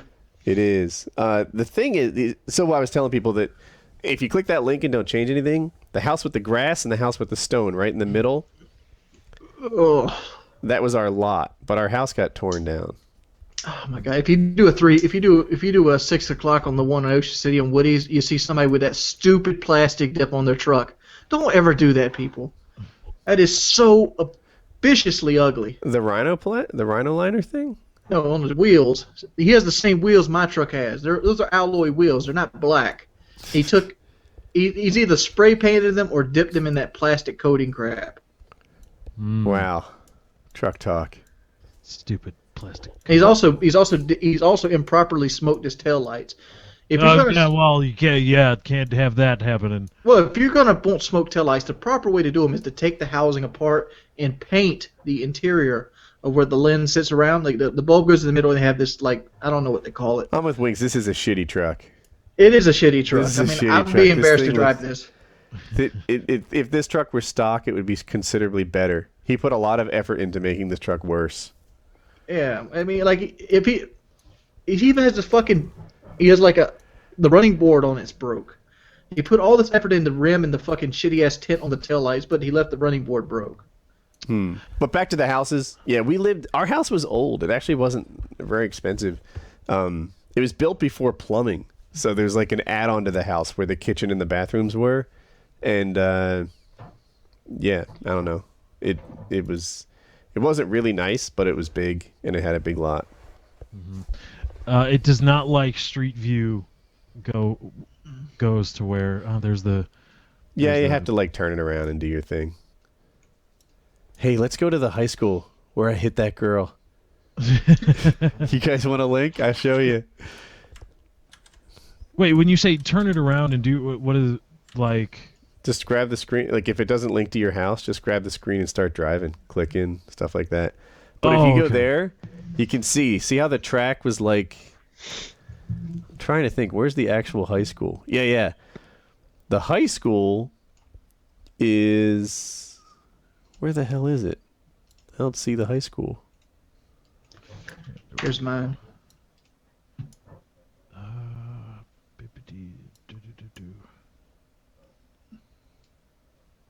Believe this is your high school.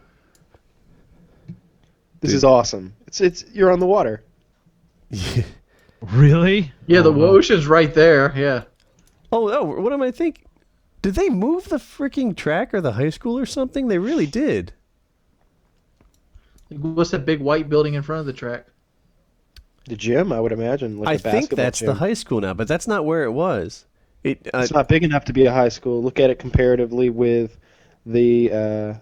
That's a baseball field up there at the top, right? Or some sort of square field. There's a baseball field. What That's a is- couple baseball fields, like a recreation center.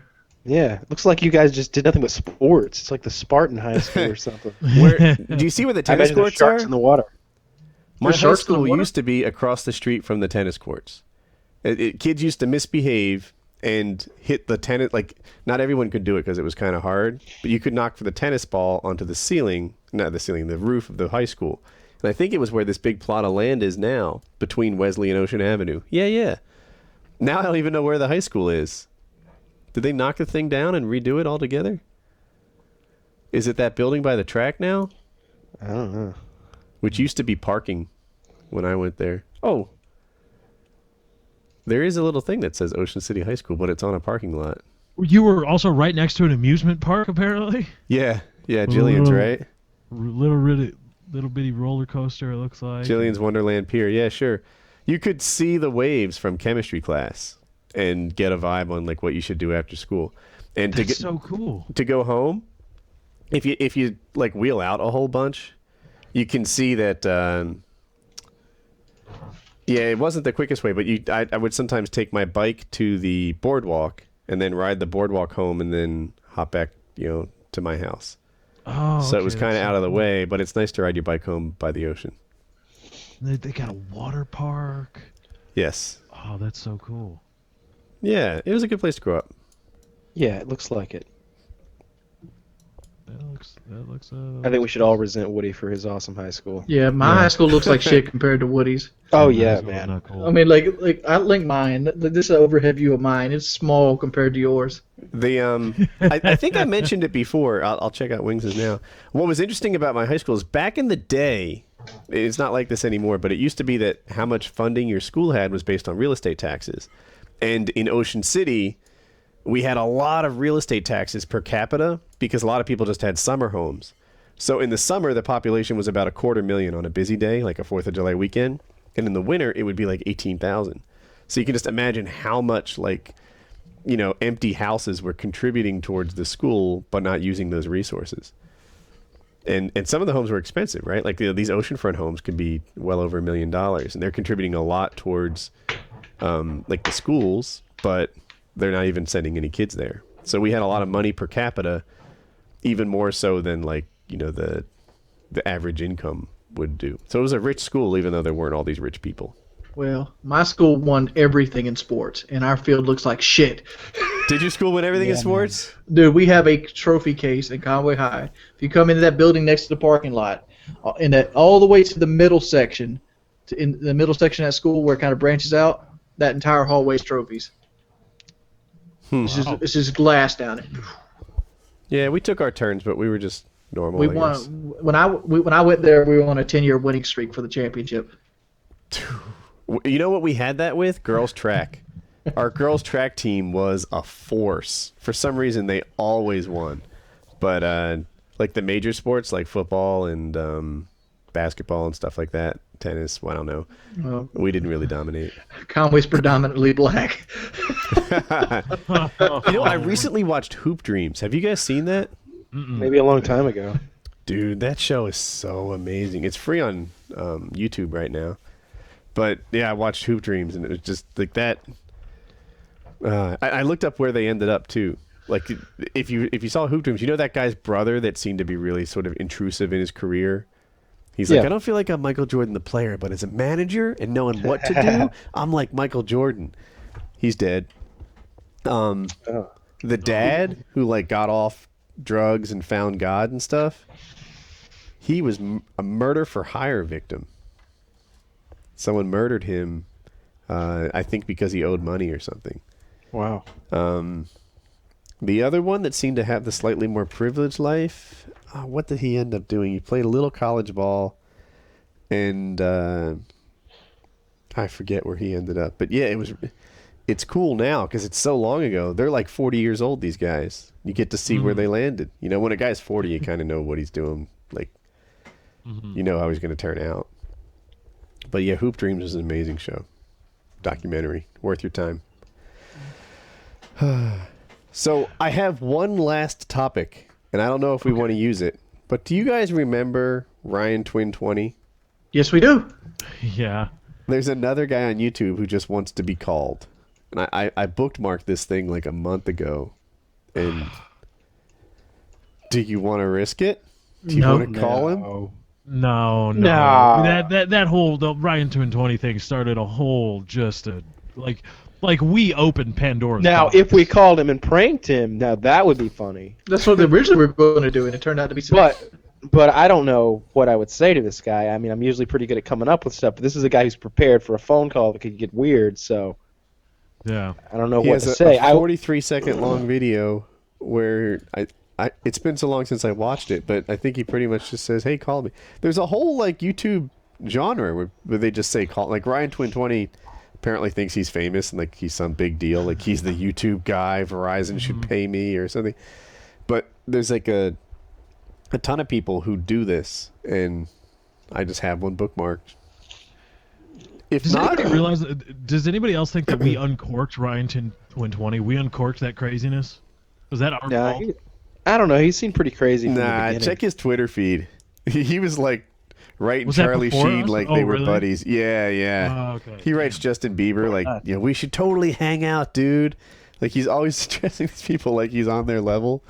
He has no understanding of his sense of place. He writes the I forget if it was the Verizon or Sprint or like some CEO of a major telecom company asking for free phones and stuff. It's crazy. God, Ryan Twin, that guy was so underweight and he smoked. Oh. All right. Well, let's not give him any more. The opposite of Wings of Redemption. Polar opposites. I would take being morbidly obese every day of being a smoker.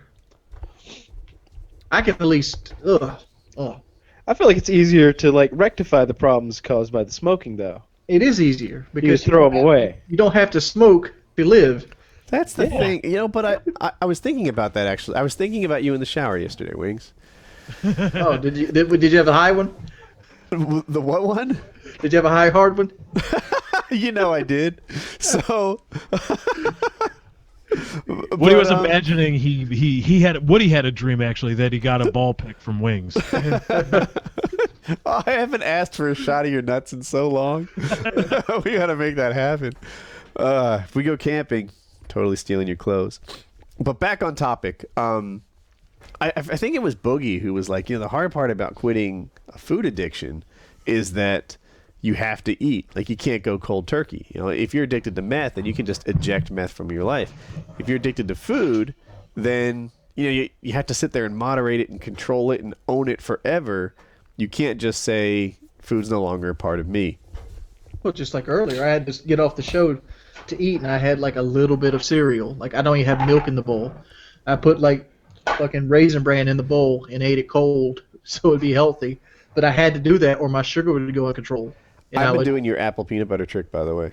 I think rules, doesn't it? Yeah, it was a good one. I'm What's the trick again for those that might not remember? Basically, so a healthy snack is like an apple, right? Everyone kind of knows that.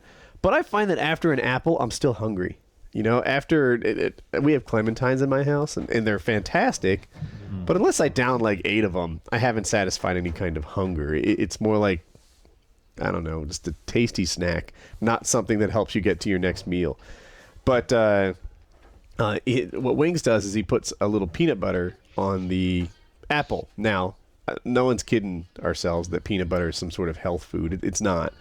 But in terms of sinning, peanut butter on an apple is a whole lot better than like a handful of pistachios or, a tasty cake, or maybe not everyone knows what that is, but like a cupcake or something. It's, Pistachios are really bad for you? Or health-wise? I think I didn't know that. I know at least the ones I have are really, really salty. That can't be that good. I could take something to do with nuts that also helps if you like those. Just eat a handful and drink a glass of water right afterward. It makes them expand and fills you up. Huh. Well, maybe pistachios is a bad example, but peanut butter on an apple is not a totally evil snack like some of the other things that are that easy to eat. And pound for pound, you got about 400 calories there, versus something else like a muffin would be the same size, would be around 400 calories. Apple's going to be there and it's going to hold you longer. And muffins can be a lot. They can be like 1,000 calories. If you're getting like a Starbucks muffin or something. If it's a good muffin, it's 1,000 calories. Yeah, muffins can be really evil. More so that's actually a better example. Like, if you're at work and you need to get from breakfast to lunch, and you can either cupcakes in disguise. You can hit the muffin, or you can hit an apple with peanut butter on it. Apple with peanut butter on it is just as tasty to me. And it's almost like candy, right? It's like this shouldn't taste as good as it does. Yeah. Dude, and muffins are delicious. Muffins. I really like Kyle's. They are cupcakes in disguise. I really love. That's awesome. That's a Jim Gaffigan joke. Yeah, he goes on about cupcakes and muffins and cake and pie for like an hour. Yeah, and Kyle's right, man. They're they're good 1,000. They can be 1,200 calories. Muffins are hardcore. Wow.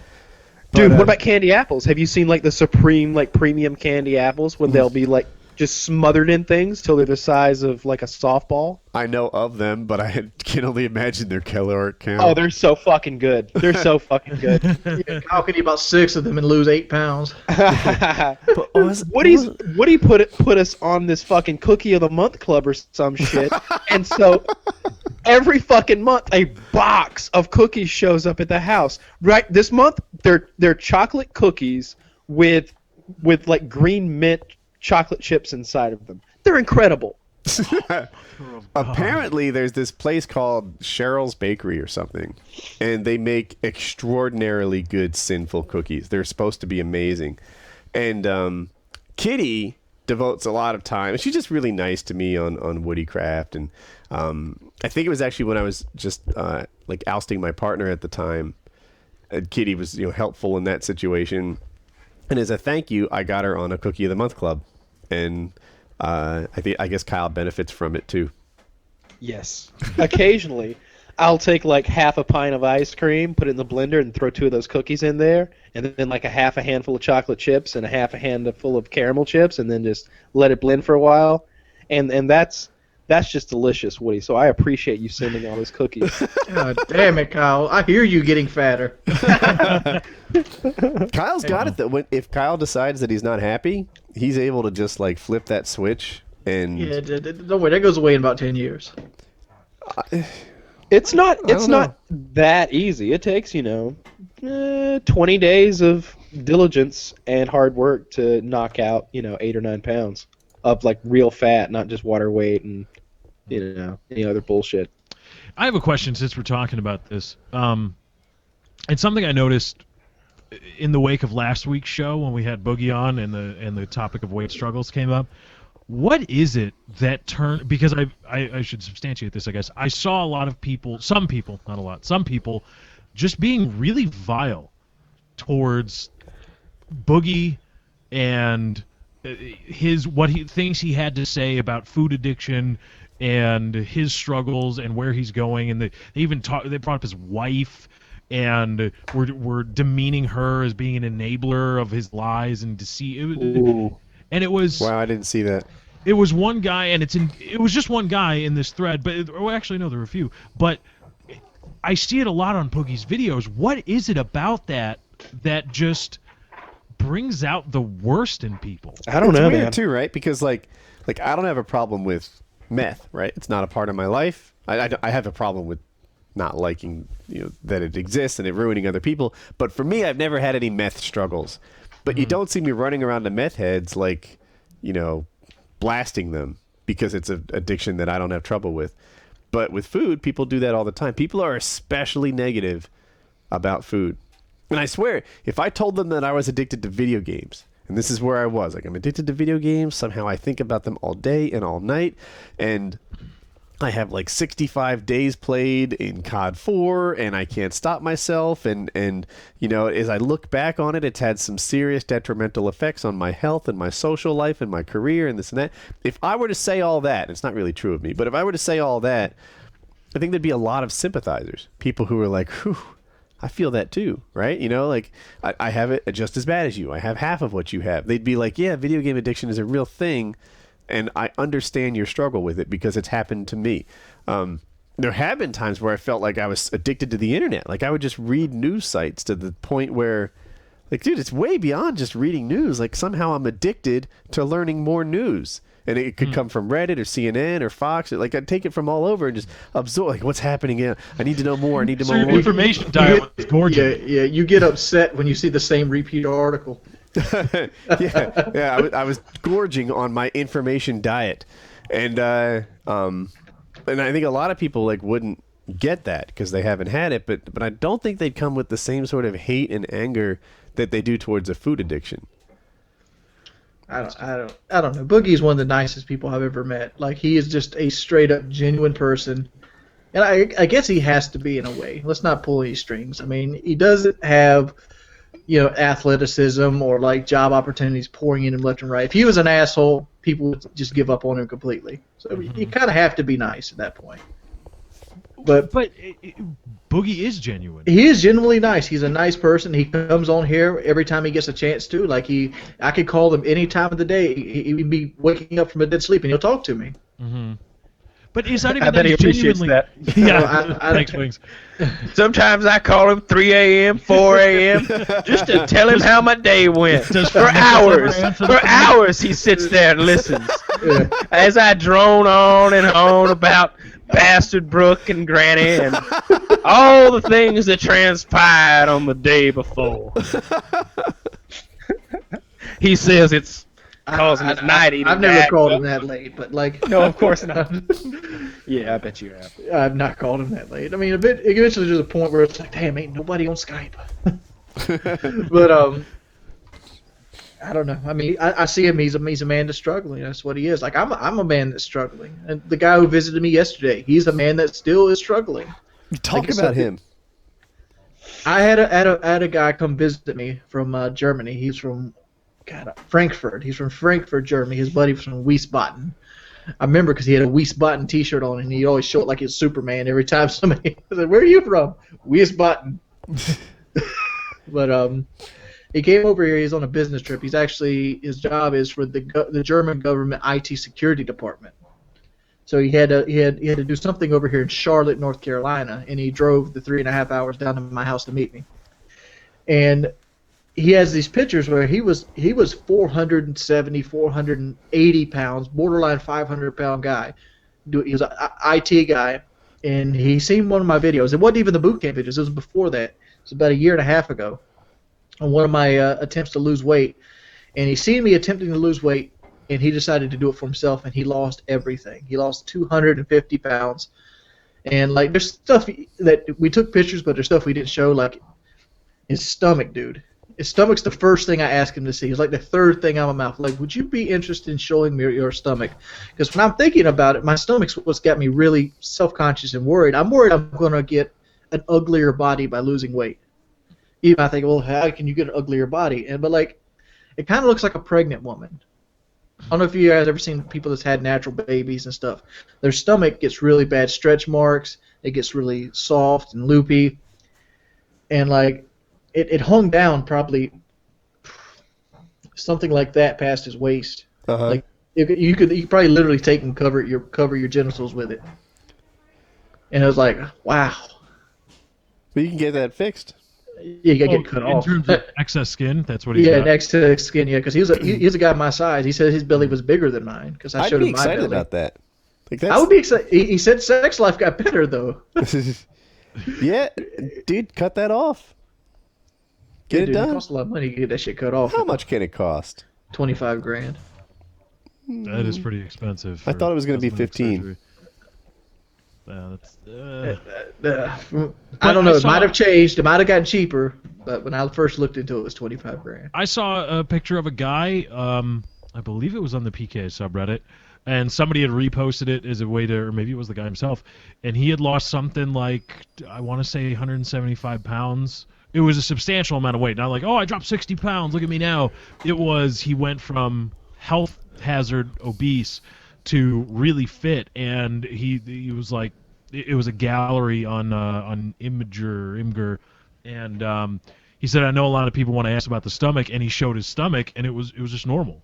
So it's not, I don't think it's true that that will always happen, or that it's guaranteed that will happen to you. If you lose the weight steadily enough, I think, because your skin is always growing and regrowing. Lefty. There's my stomach is going to do that. There's there's no possibility for it to rebound. It's going to rebound some. He even said his rebound is some. He said underneath the arms rebounds, like right here. Mm-hmm. Like, because he said your boobs when you start losing the fat, the boobs, they kind of slip down here to the side of your arm. And that rebounds. The chest rebounds really well. Like the chest area, but the stomach doesn't rebound that well. Hmm. And like he showed me what it was. Like he pulled his shirt up and showed me, because he was like a 180-pound guy. There's pictures of him if you haven't seen it, and you could tell he has breasts still, but that ain't breasts. That's just lumps of skin there that just haven't rebounded. And I don't know. I'm trying to find David Smith. I don't know if I've said his. Wings, you're muted. Can you click on the don't mute thing on your screen? Yeah. Have I sent you guys David Smith pictures before? Is he the guy that like went on talk shows and gained his weight back? Yeah, but like right here, like here it goes.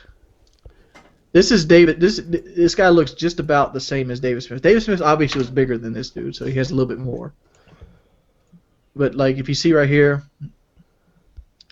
Yeah. Oh shit. like That doesn't. That's weird. It doesn't even look like a human body because he's pale. I think that's lighting. I think it's like camera lighting. You see But, his like, face it's is a different than different his color. face. Yeah. Like if you look up a little bit, there's another one where he's like almost doing like a Hulk Hogan thing. I think I found a better image. I like this one. I can show it to everybody.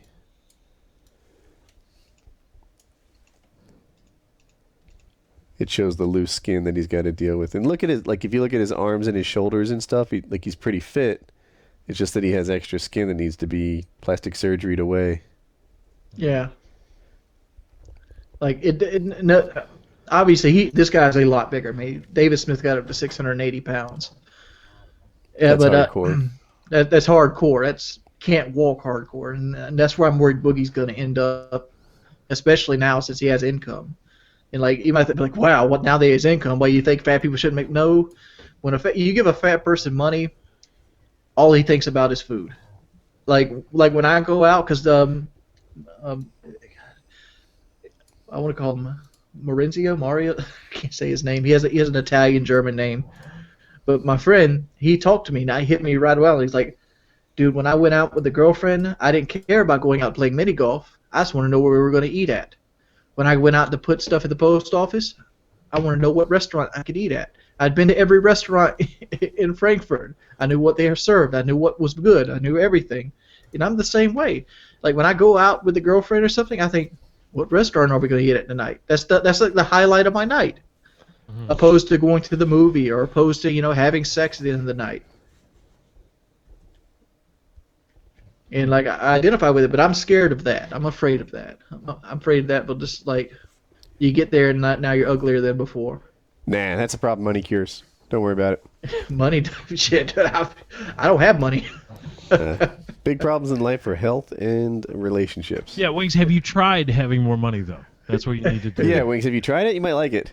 Damn, is that how you fix that? Just gonna... Oh, I guess I'll get that third job at the Sizzlers. It's all about the spending. That's what it is, man. Do you want to talk about this whole Malaysia flight going missing and everything? Oh, can anyone give a It's aliens. background on it? I don't know enough about it. I don't know enough about it I don't either. think there's much information to be had. This flight is just missing. Yeah, I know that there were two people on there with fake passports, but it turned out that they were really unlikely to be bad guys. It was taking off from Malaysia and going where did it go? To I believe somewhere in China, I think. Or no. I think China. And now it's just missing. It's like it crashed over the ocean for some reason. Yeah, the transponder stopped transmitting. They lost contact with that, but there was no mayday call that any air traffic control tower in the area heard. I believe they were on coverage of Vietnam, and it just because commercial air traffic control towers don't have active radar systems. They're just signals. They're just sweeping the air for transponder signals. Military, branches have active radar where they're actually sending out Right. light to get the return signal. And there were rumors that Vietnamese military radar sites had the flight on course, or they had the flight on radar, and it had turned and was traveling in a completely different direction off of its flight path. But at my last research, that wasn't confirmed or denied. Apparently, Yeah, it's super difficult to find a plane that crashed into the water. It says radar data suggests that missing Malaysia plane deliberately flown way off course. That's from Kuala Lumpur's Reuters. I feel like airplane tragedies get more hype than they deserve. Well, it's weird that this one just went missing and there's no wreckage. That's rare. It's in the ocean. Missing with Yeah, but we can't even. But it would leave a big oil slick and a debris field, and they're kind of combing the areas that it should be in, and they're not finding it. Other planes have went down in the ocean, and they find the wreckage within a day or so. Well, and there was no mayday call. There was. Yeah, somehow these guys went off the radar before they crashed. It's aliens, goddammit. You know, I considered that earlier. Maybe it was aliens. How many people died? Like 212. I wonder how that compares with, like, in terms of a news story. Something about planes. They make a big deal out of it. Death in the sky. Death in the sky, like, they're all over. I want to say that if a comparable ship sunk in 200, like, if some dude, ferry no. crashed- Remember when that cruise ship flipped over on its side, and I don't think anybody died, and they made a 37 huge died. deal out of it? 32 died? 37. Okay, well that's pretty shitty. I'm sorry to those 37 dead people, but they made a huge deal out of that. Yeah, that was a big deal. As big as this plane? But that's because 200 people dying doesn't happen. Like 200 people because of one incident 4 Americans. doesn't really happen. Oh, well, now it's important. Why you didn't say 4 Americans? Hey, Team America, Team America. If they're not Canadian, American, or British, then I'm gonna have a hard time shedding a tear. Good guys only. Fuck you, France. You lost your spot. They did lose their spot. Yeah, but Malaysia hasn't done anything to anybody. No, of course not. So I mean, they're just. But have they kinda, done anything kinda for neutral. anybody? Yeah, I exactly. don't know, probably cheap hookers and electronics. And underwear. Yeah. My This is underwear's some made in good stuff. Malaysia. These are some of my favorite things. So. yeah, so you know. they make the world a better place.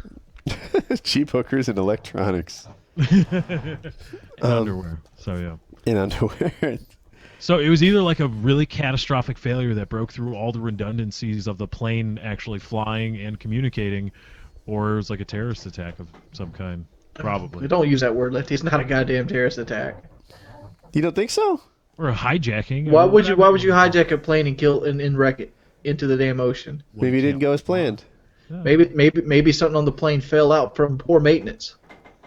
Right, but if an engine falls off, if both engines fall off, there would be a mayday call. They would say, "Mayday, mayday, mayday."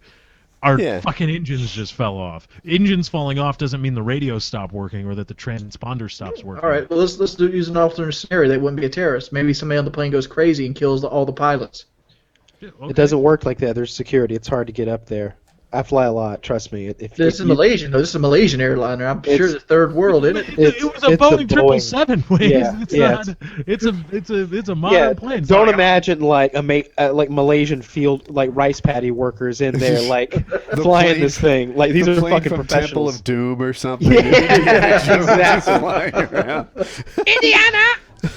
Yeah, it's not that. No. Yeah. I don't know why. Maybe the pilot had a death wish. Maybe he jumped over the bridge. No, there's a lot of weird things going on where they can see that it went to a really high altitude and then to a really low altitude, and it was doing this very quickly, and it shifted off course and remained on that course for a while, and then it just and they don't know where it went. It could have landed in a country. That's what some people are saying. Maybe it's landed in fucking like Iran or in some island So you somewhere. think somebody hijacked the plane? So they haven't found the debris yet? They haven't found anything. No, Oh. they got no trace of this thing. There were reports of debris. Nah, this is Amelia Earhart style. Yeah, those poor bastards are getting their anals probed right now. Maybe they are. What is in our ass that aliens desire so much? Maybe they're trying to. Maybe they're putting something up there.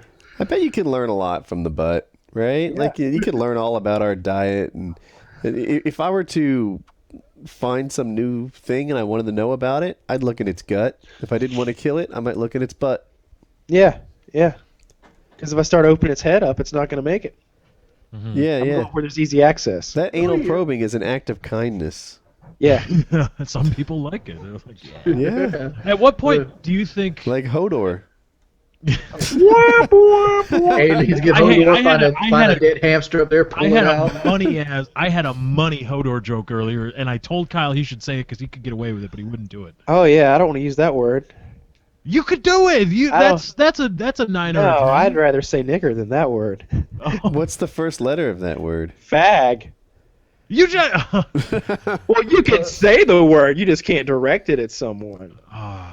That's not a money Hodor joke. Let me see I don't this. want It to correct goes, the word faggot. not only is Hodor a bitch, he is also a fag. How's that a money joke? Because he came out as gay now. It was funny. I thought Maybe if it you're was- 13. I don't know. I thought it was funny. Maybe in retrospect it wasn't very funny, but at the time I thought it was gold. We're going to chalk this in as lefty hate speech. Yeah, my problem with man. that joke isn't that it's offensive; it's that it's not funny. Yeah, That's it. totally.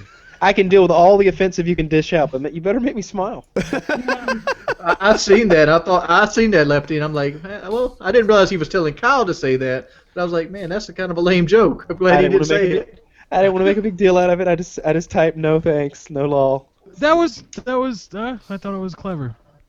All right. Well, can't win them all. Mark that down. That one's a no. We It's apologize, Hodor. No, we don't. Low blow.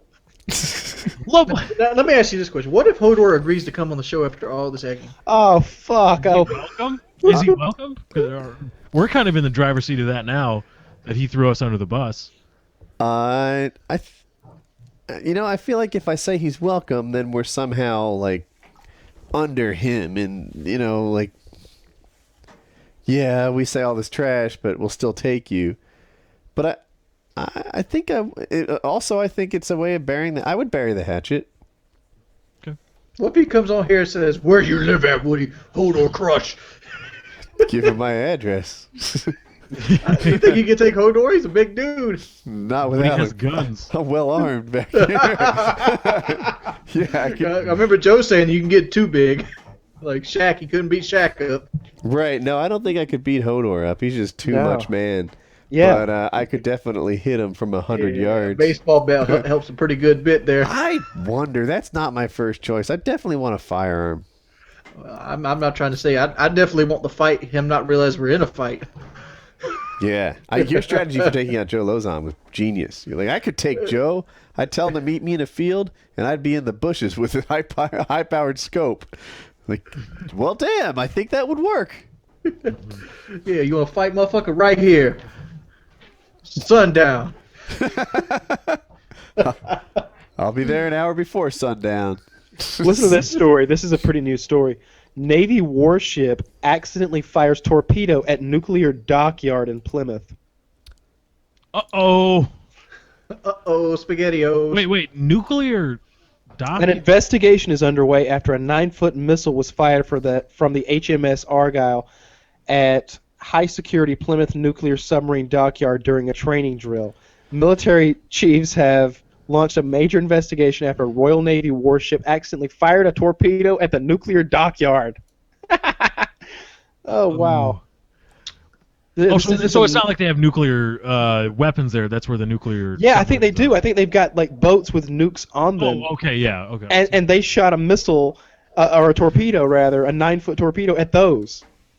Yeah, it's bad. Somebody's losing their job. See, that would be terrorism. Why would that not be? I don't...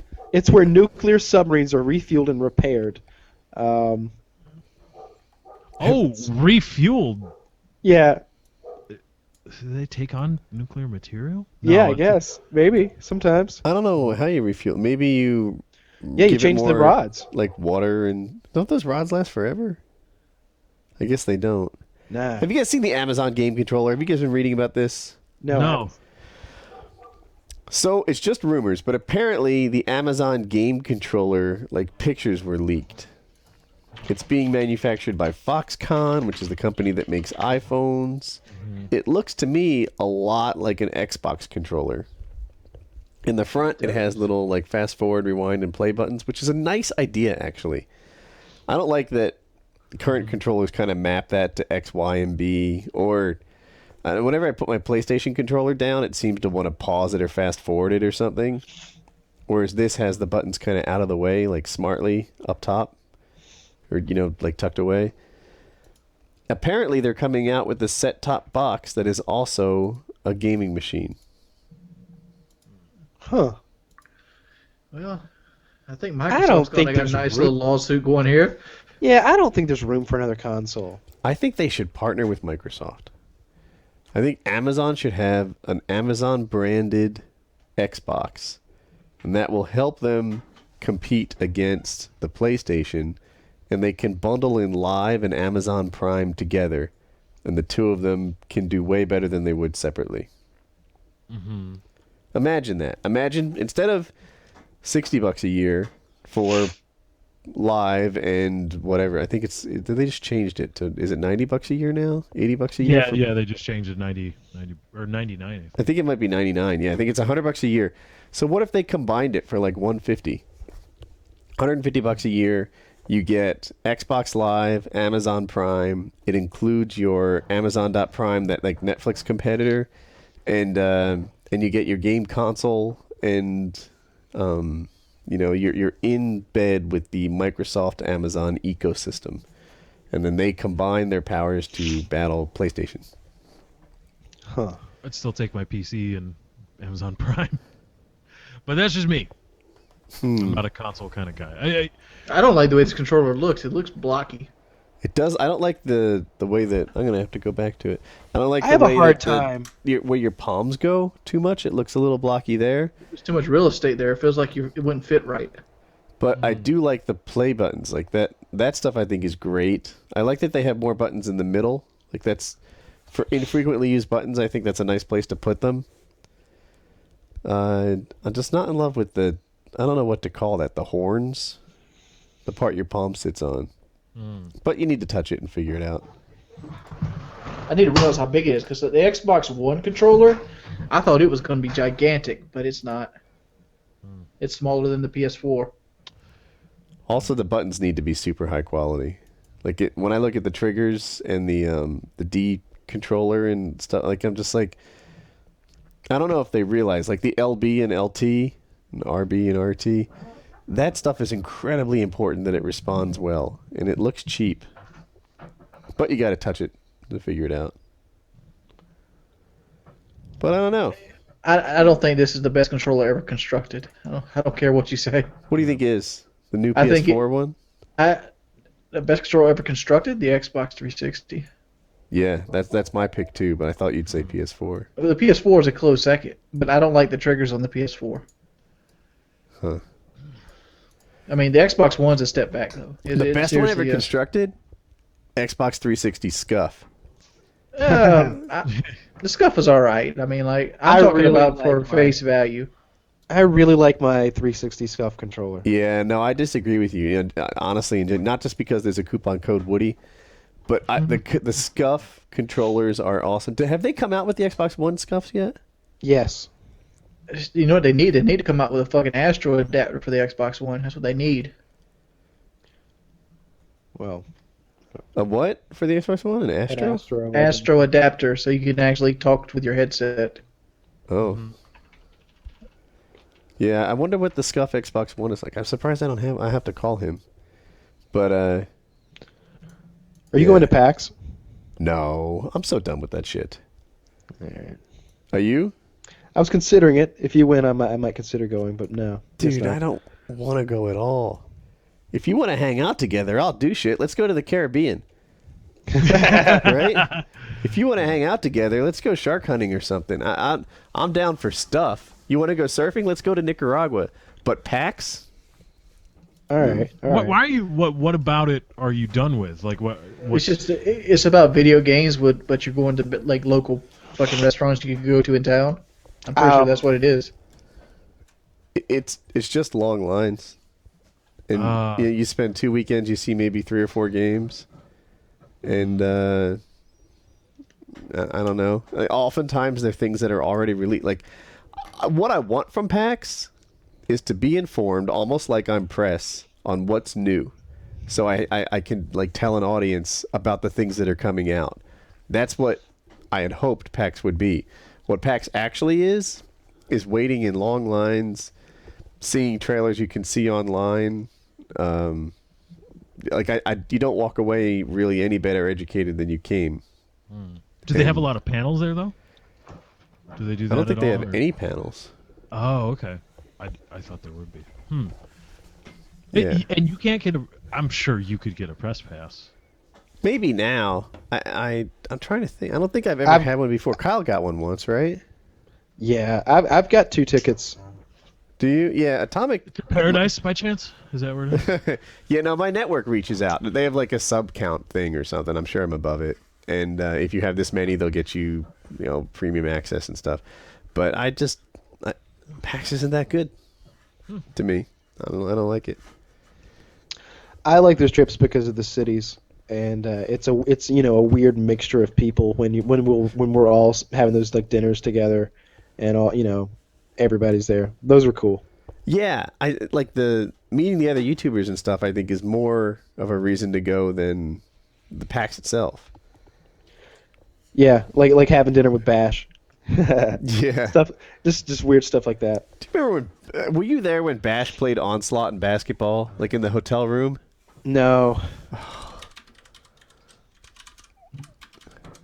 Shit, it sounds like to me if I went, I wouldn't even go to the stupid PAX Prime thing. I wonder if I can find this. It was the greatest thing ever. Stupid video has been processing for 5 hours. And I get that all the day. Painkiller already last week. I set it for upload like at 2:00. Uh-huh. It didn't go out until like 3 in the morning. All right. I guess I'll let it sit overnight just in case, because it was a 6.5 gigabyte upload. But YouTube's been really slow with processing lately. shit. It sucks because now I'm in a position to actually use 1080 or render in 1080 all the time, so I'm like Frankie on PC in 1080p 2 years after like that was the apex, but fuck, man. And I just got Photoshop and I'm making good thumbnails now. It's really cool. Adobe software is so powerful. That's so cool. The magnetic lasso tool is the greatest thing ever invented by mankind. Premiere is good too. Mm-hmm. I guess now I got to get Illustrator if I want to make all my own graphics, so I can make little objects and stuff. And so you guys, hold on. Here's a URL. Bash and Onslaught playing basketball in the hotel room was the greatest thing. They're both good basketball players, but Bash is like significantly smaller and such. And they were just playing like defense, offense, whatever. And Bash kept leaning up against him, and he's talking. He does, bitches. Look at him. He just tapped him in the direction he wanted him to go. He went flying.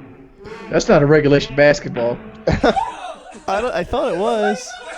It looks a little small, doesn't it? Bash is a rape squad killer. That's right. There's team art on the bed. I like how you put the ER on it. It makes it sound very uncool.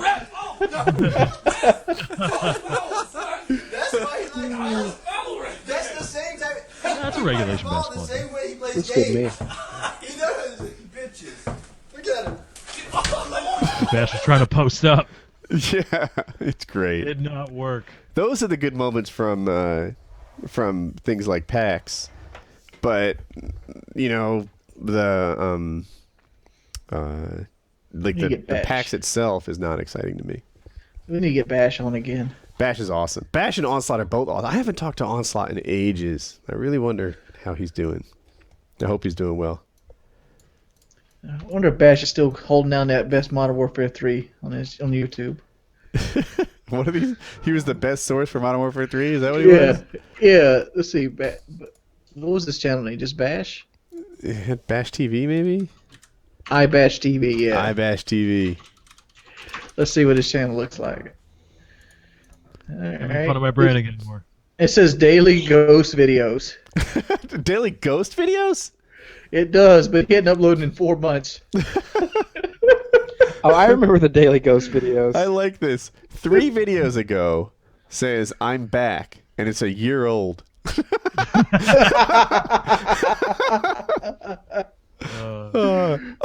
And then 2 videos ago, he's back, and it's 5 months old.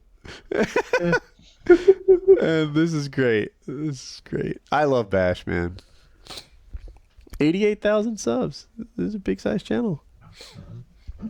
Old Bash. At least he changed his thing from the best Modern Warfare 3 videos on the internet to Daily Ghost Videos. I like that better. I like Daily Ghost videos, yeah. I'm waiting for those. I'd watch Bash videos, man. Especially if they were daily Ghost videos. Really? I'd watch anything in Bash. Ghost isn't... I watch competitive Ghost sometimes. Oh, I was imagining they were actual like real life ghosts, like the spirits of dead people. That I'd watch. Who the fuck was Every watching day I Ghost go to a video? haunted house. Wings, are you still playing a lot of COD? Only during the tournaments. Really? You play competitive, like... No, I just play the clan war stuff. That's what I wanted to call it. Yeah, I was trying to figure out a way to describe that. But you play Clan Wars and nothing else? That's pretty much it. Now, the only reason I do that is I made a commitment. I mean, like, I made a commitment to show up to the clan war. You know. It's the Rape Squad Killers, right? Yeah, the Rape Squad Kills. We're actually in the top 10 of clans on all platforms. And the only reason we're not number one because we've won everything. We've won both diamond divisions we've been in. We've won every Really? platinum division. Have you ever that played they had. Reddit Black? I Reddit think Black. the Rape Squad Killers should have a professional gaming team. We RSK. could. I bet. How much do one of those things cost? A professional gaming team? A lot of fucking money, dude. I bet about $5,000 a tournament, maybe. You gotta fly them. You got to get jerseys, and you got to. We don't need no fucking jerseys. We're the Rape Squad Killers. They would show up in their street clothes. The street clothes and maybe a pantyhose on their head. Yeah. Yeah, just have more pantyhose. Yeah. We'd be hard fucking core, and we just pay more than everybody else was willing to. What if like to troll the other teams, like we crowdfunded a thing where we were able to pay the best players like triple what they're making now, and just made a team. There was a guy who was talking about doing that. He owned like a car dealership or something, right? Yeah, well, I had a guy do that, and It's expensive. You need a lot of money. You need more money than it's worth. You have to. Yeah, It's about sending a message. I have a buddy, and I got him hooked up with Team Envious, and he's still in with Team Envious, and I met him. he's helped transform them over to what they are now versus what they were with like Stainville and Hastro and stuff. I Like met what they him. are now is a team that can beat Optic. Actually, they just played Optic. They beat them. Did they beat him last weekend? Yep. I think you're right. It was the last map, right? Yeah, I mean, Tyler called me and he's like, "Hey, you watching?" I'm like, "No." Oh, and I remember Hex like putting his shoulder like Hastro like it was just like he did this thing where he like patted Hex on the shoulder like, tough break, man.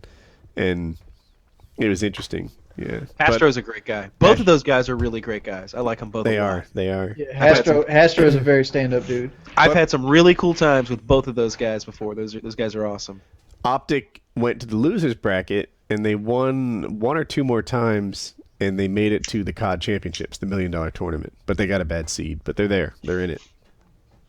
So Envy and Optic will both be going. I don't know which one to stand at because I like both of them. I like Hex. Hex is actually one of my favorite guests we ever have on. Every time we have Hex on, it's a fucking blast. And like, but at the same time, it's like Envy is like where I threw my hat in all those years ago with Tyler. So, and I like all the Envy guys. And like, I like Stainville. I like Hastro. I mean, I don't really know the like Carmen and these other guys they've pulled in. Like, is JCap still in Envy? I'm not sure. Like, I don't know what the Envy roster actually looks like right now. I know But I Rambo's like back all those on it. guys. Like Foreplay. I mean, one of those two teams would be my team. Yep. That's it. I root for Optic, and if Optic's not playing, I root for Envy. Like, it's hard. It's like I want both of them to win. It's hard to root for who I want to win when they're playing each other. Well, I will say this, Clayster, I'm not loving your hat. Just throwing that out there. I'm gonna say this. I still haven't got my jersey, Hex. Clayster, I love you, man. I love your enthusiasm. I like that you're on the team. I every time you get excited, I get excited. But your hat, you look like a Santa's elf. Just throwing that out there. I love you. Let me get you. Can I convince you to wear like a baseball cap with a rounded front or no hat at all? Just saying. Why don't you wear something cool like a fedora? Oh Be my! unique. Wow. With a headset though? I don't care. Just put it over the headset. Wings, I would like to see you in a fedora. Just get one of those big like 18-gallon hats like cowboy. Well, that's and not sit a it over the fedora, headset. I'm Fedora trying Wings. male Wings, do you- headwear. You gotta. I do not own a fedora, Kyle. Wings. So I watched episode 1 of King of Cocks. Episode 2 was better. I've heard that. I have not watched it yet. I wanted to get you to hype it up a little bit before I watch it. So tell me what episode 2 is about. Episode 2 is about Grandma going out singing and dancing. Literally? Well, I don't follow her out, but I show the preparation about it, where she's getting ready, she's getting hyped up, she's getting excited about getting drunk, and she goes on her karaoke spills. She does like a little dance showing her new line dance jacket, and then Brooke humps her, and Brooke gets upset that he hasn't had his clothes washed in a week, and they get a fight about having his clothes not being washed. Why didn't she wash his clothes? She explains that in the video if you watch it. All right. Well, tune in tonight to find out why Gangster Grandma refuses to wash the clothes of Bastard Brooke. I would imagine it was because of the hundreds of dollars he stole the last time he rode out of there like a bandit in the night. Yeah, because I hit him because Brooke had like 3 different camos on. He had like blue camo pants, and then he had a camo shirt and a different color camo hat. I'm like, what you trying to hide from, Brooke? Everything. Oh, and he had like mustard stains on his pants. Oh. I'm not keeping up. Wait a minute. Bastard Brooke, I thought he stole and He left. did. He did. He came He's back. He's back. He's back. They came like back wiped 2 the weeks slate ago. clean apparently, and he wouldn't even fess up to it. But he's guilty as hell. Oh, of course. I popped the question on him in the first. Yeah, interview. in the first Yeah, I video. saw Wings- that. And that you accepted that excuse? Yeah, that was bullshit. What excuse. do you mean to do? Be like, well, Brooke, you got to leave. No, you should be like, no, man. You should have the balls to admit that you're a thief. Like, if you're gonna, you're already I don't, back I don't here. honestly know. I'm an outside source. I don't. Oh, come on, it's got to be him, right? I believe it's him, but like. Yeah, the money went missing, and he did too. And you saw how quick he was to lie. He lied about the porn. Yeah, he Like lied about the porn. you're gonna have a hard time like making me believe that the first thing you said wasn't a lie when the thing you said right after it was clearly a lie. Yeah, like I don't think Grandma's ordering Teenage Girls Volume 3. No, Teenage No, Lesbians. that was Brooks porn. That was Brooks porn. Yeah. And Brooks a gross man, a dirty man. I don't ever want to meet Brooke. Why? Brooke is a trip. Brooke is one of the coolest people I've ever met. Best thief ever. That's He awful. He is a bad thief. Well, he's convinced you like No. to accept his I've bullshit seen. lies. I've went to the store so he can get dip, and he goes in without a hat and comes back out with a hat. I'm like, Brooke, where'd you get the hat? Oh, a buddy of mine in there. He said he borrowed it. The hat's brand new. Still got the tags on it. Jesus, Wings. He's just a thief. Yeah, man, that guy. You gotta. I don't know. So whenever you take that desk over to Woody's house, make sure you bring Bastard Brooke with you. Bring him and that other guy with the other criminal charges. Both of them. Yeah, and spend the night too, and say you couldn't find a hotel, and so you try to politely ask Woody, or just impose First on him. off, I would not take Bastard Brooke on a road trip because the man loves to drink too much. What does that have to do? You're driving the car. Well, Yeah, he can be no, drinking. I don't allow people to drink while I drive. Like if you're in the car with me, I don't allow you to have like a beer sipping on it. Because it's Bastard open Brooke container. doesn't allow you to drive if he's not drinking.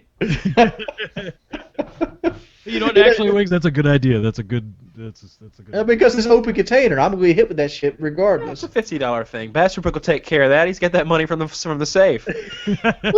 You think he's got that money from the safe, motherfucker? Sparks are $1.25 now. He's had more than 300 of them motherfuckers. What are sparks? Cigarettes, right? No, Spark is it's a type of alcohol beverage that has 8% alcohol. I thought I was so hip. Yeah, no, It's a very cheap beer, is what it is. That has I know 8% Sparks, alcohol. baby. no, it's like an energy drink with alcohol in it. Yes, It's and like awful. he drinks the shit out of them. Like, but it only takes one to get him drunk because he only has 10% of his liver functioning. So Well, there you go. That's the good thing about cirrhosis of the liver. Over time, you don't have to drink as much. You would think at some point you're like, oh shit, I gotta stop. Only 10% of my liver is functioning anymore. yeah, I should probably stop consuming. So- food. so it only takes like half of one to get him drunk. It's a real shit show going over there with the King of Cocks, man. I appreciate what you're doing, and the only thing I would ask, compile more footage. And even when you don't think you should be recording, when you think this is just boring shit, like we're just sitting here not even talking, record that too. I'm I'm gonna skip this telling week. I'm gonna do like a series of interviews of questions people have been asking me. I'm gonna get them at a table. Yeah. So here's what you do. You have the camera on, say, Gangster Grandma's face, close up. Get in there so we can see like expressions and stuff. And your voice comes over, and it's like, Gangster Grandma, how did you feel about prohibition? Because you. That's exactly what I was gonna do. Like, Yeah. All right. And then I'm you gonna do cut. stupid shit. Can you name the current president? No. All right, but then you cut right there, and you go to Bastard Brooke answering the question, and you just go back and forth through like close-ups of their faces answering the questions. But you gotta get somebody else involved, like Bastard Brooke, Gangster Grandma, and you need a third. You need 3 people for this. Like maybe we got Crystal too right now. Crystal's the meth head. could you get your sister on? I would like to see an episode with your sister. Yeah, I can get her on. Yes, her is the third person, and they need at least 5 questions. 5 questions, and they need to be. And don't let them get away with some yes or no bullshit. Be like, come on, give me a real answer. Tell me what you think. I'm having a lot of fun with the King of Cocks. Like, my family is so wild, it's ridiculous. Yeah, no shit. It's a real freak show over there, and I'm loving it. And like, you think they're acting out for camera? There's just all kinds of shit you don't see. I wish I could get. That's what I want. That's why I want those cameras rolling like at least 3 times as much as they currently are. Like if you're sitting on the couch like eating chips, that needs to be recorded. If somebody's slicing an apple, record it. Dishwasher, record it.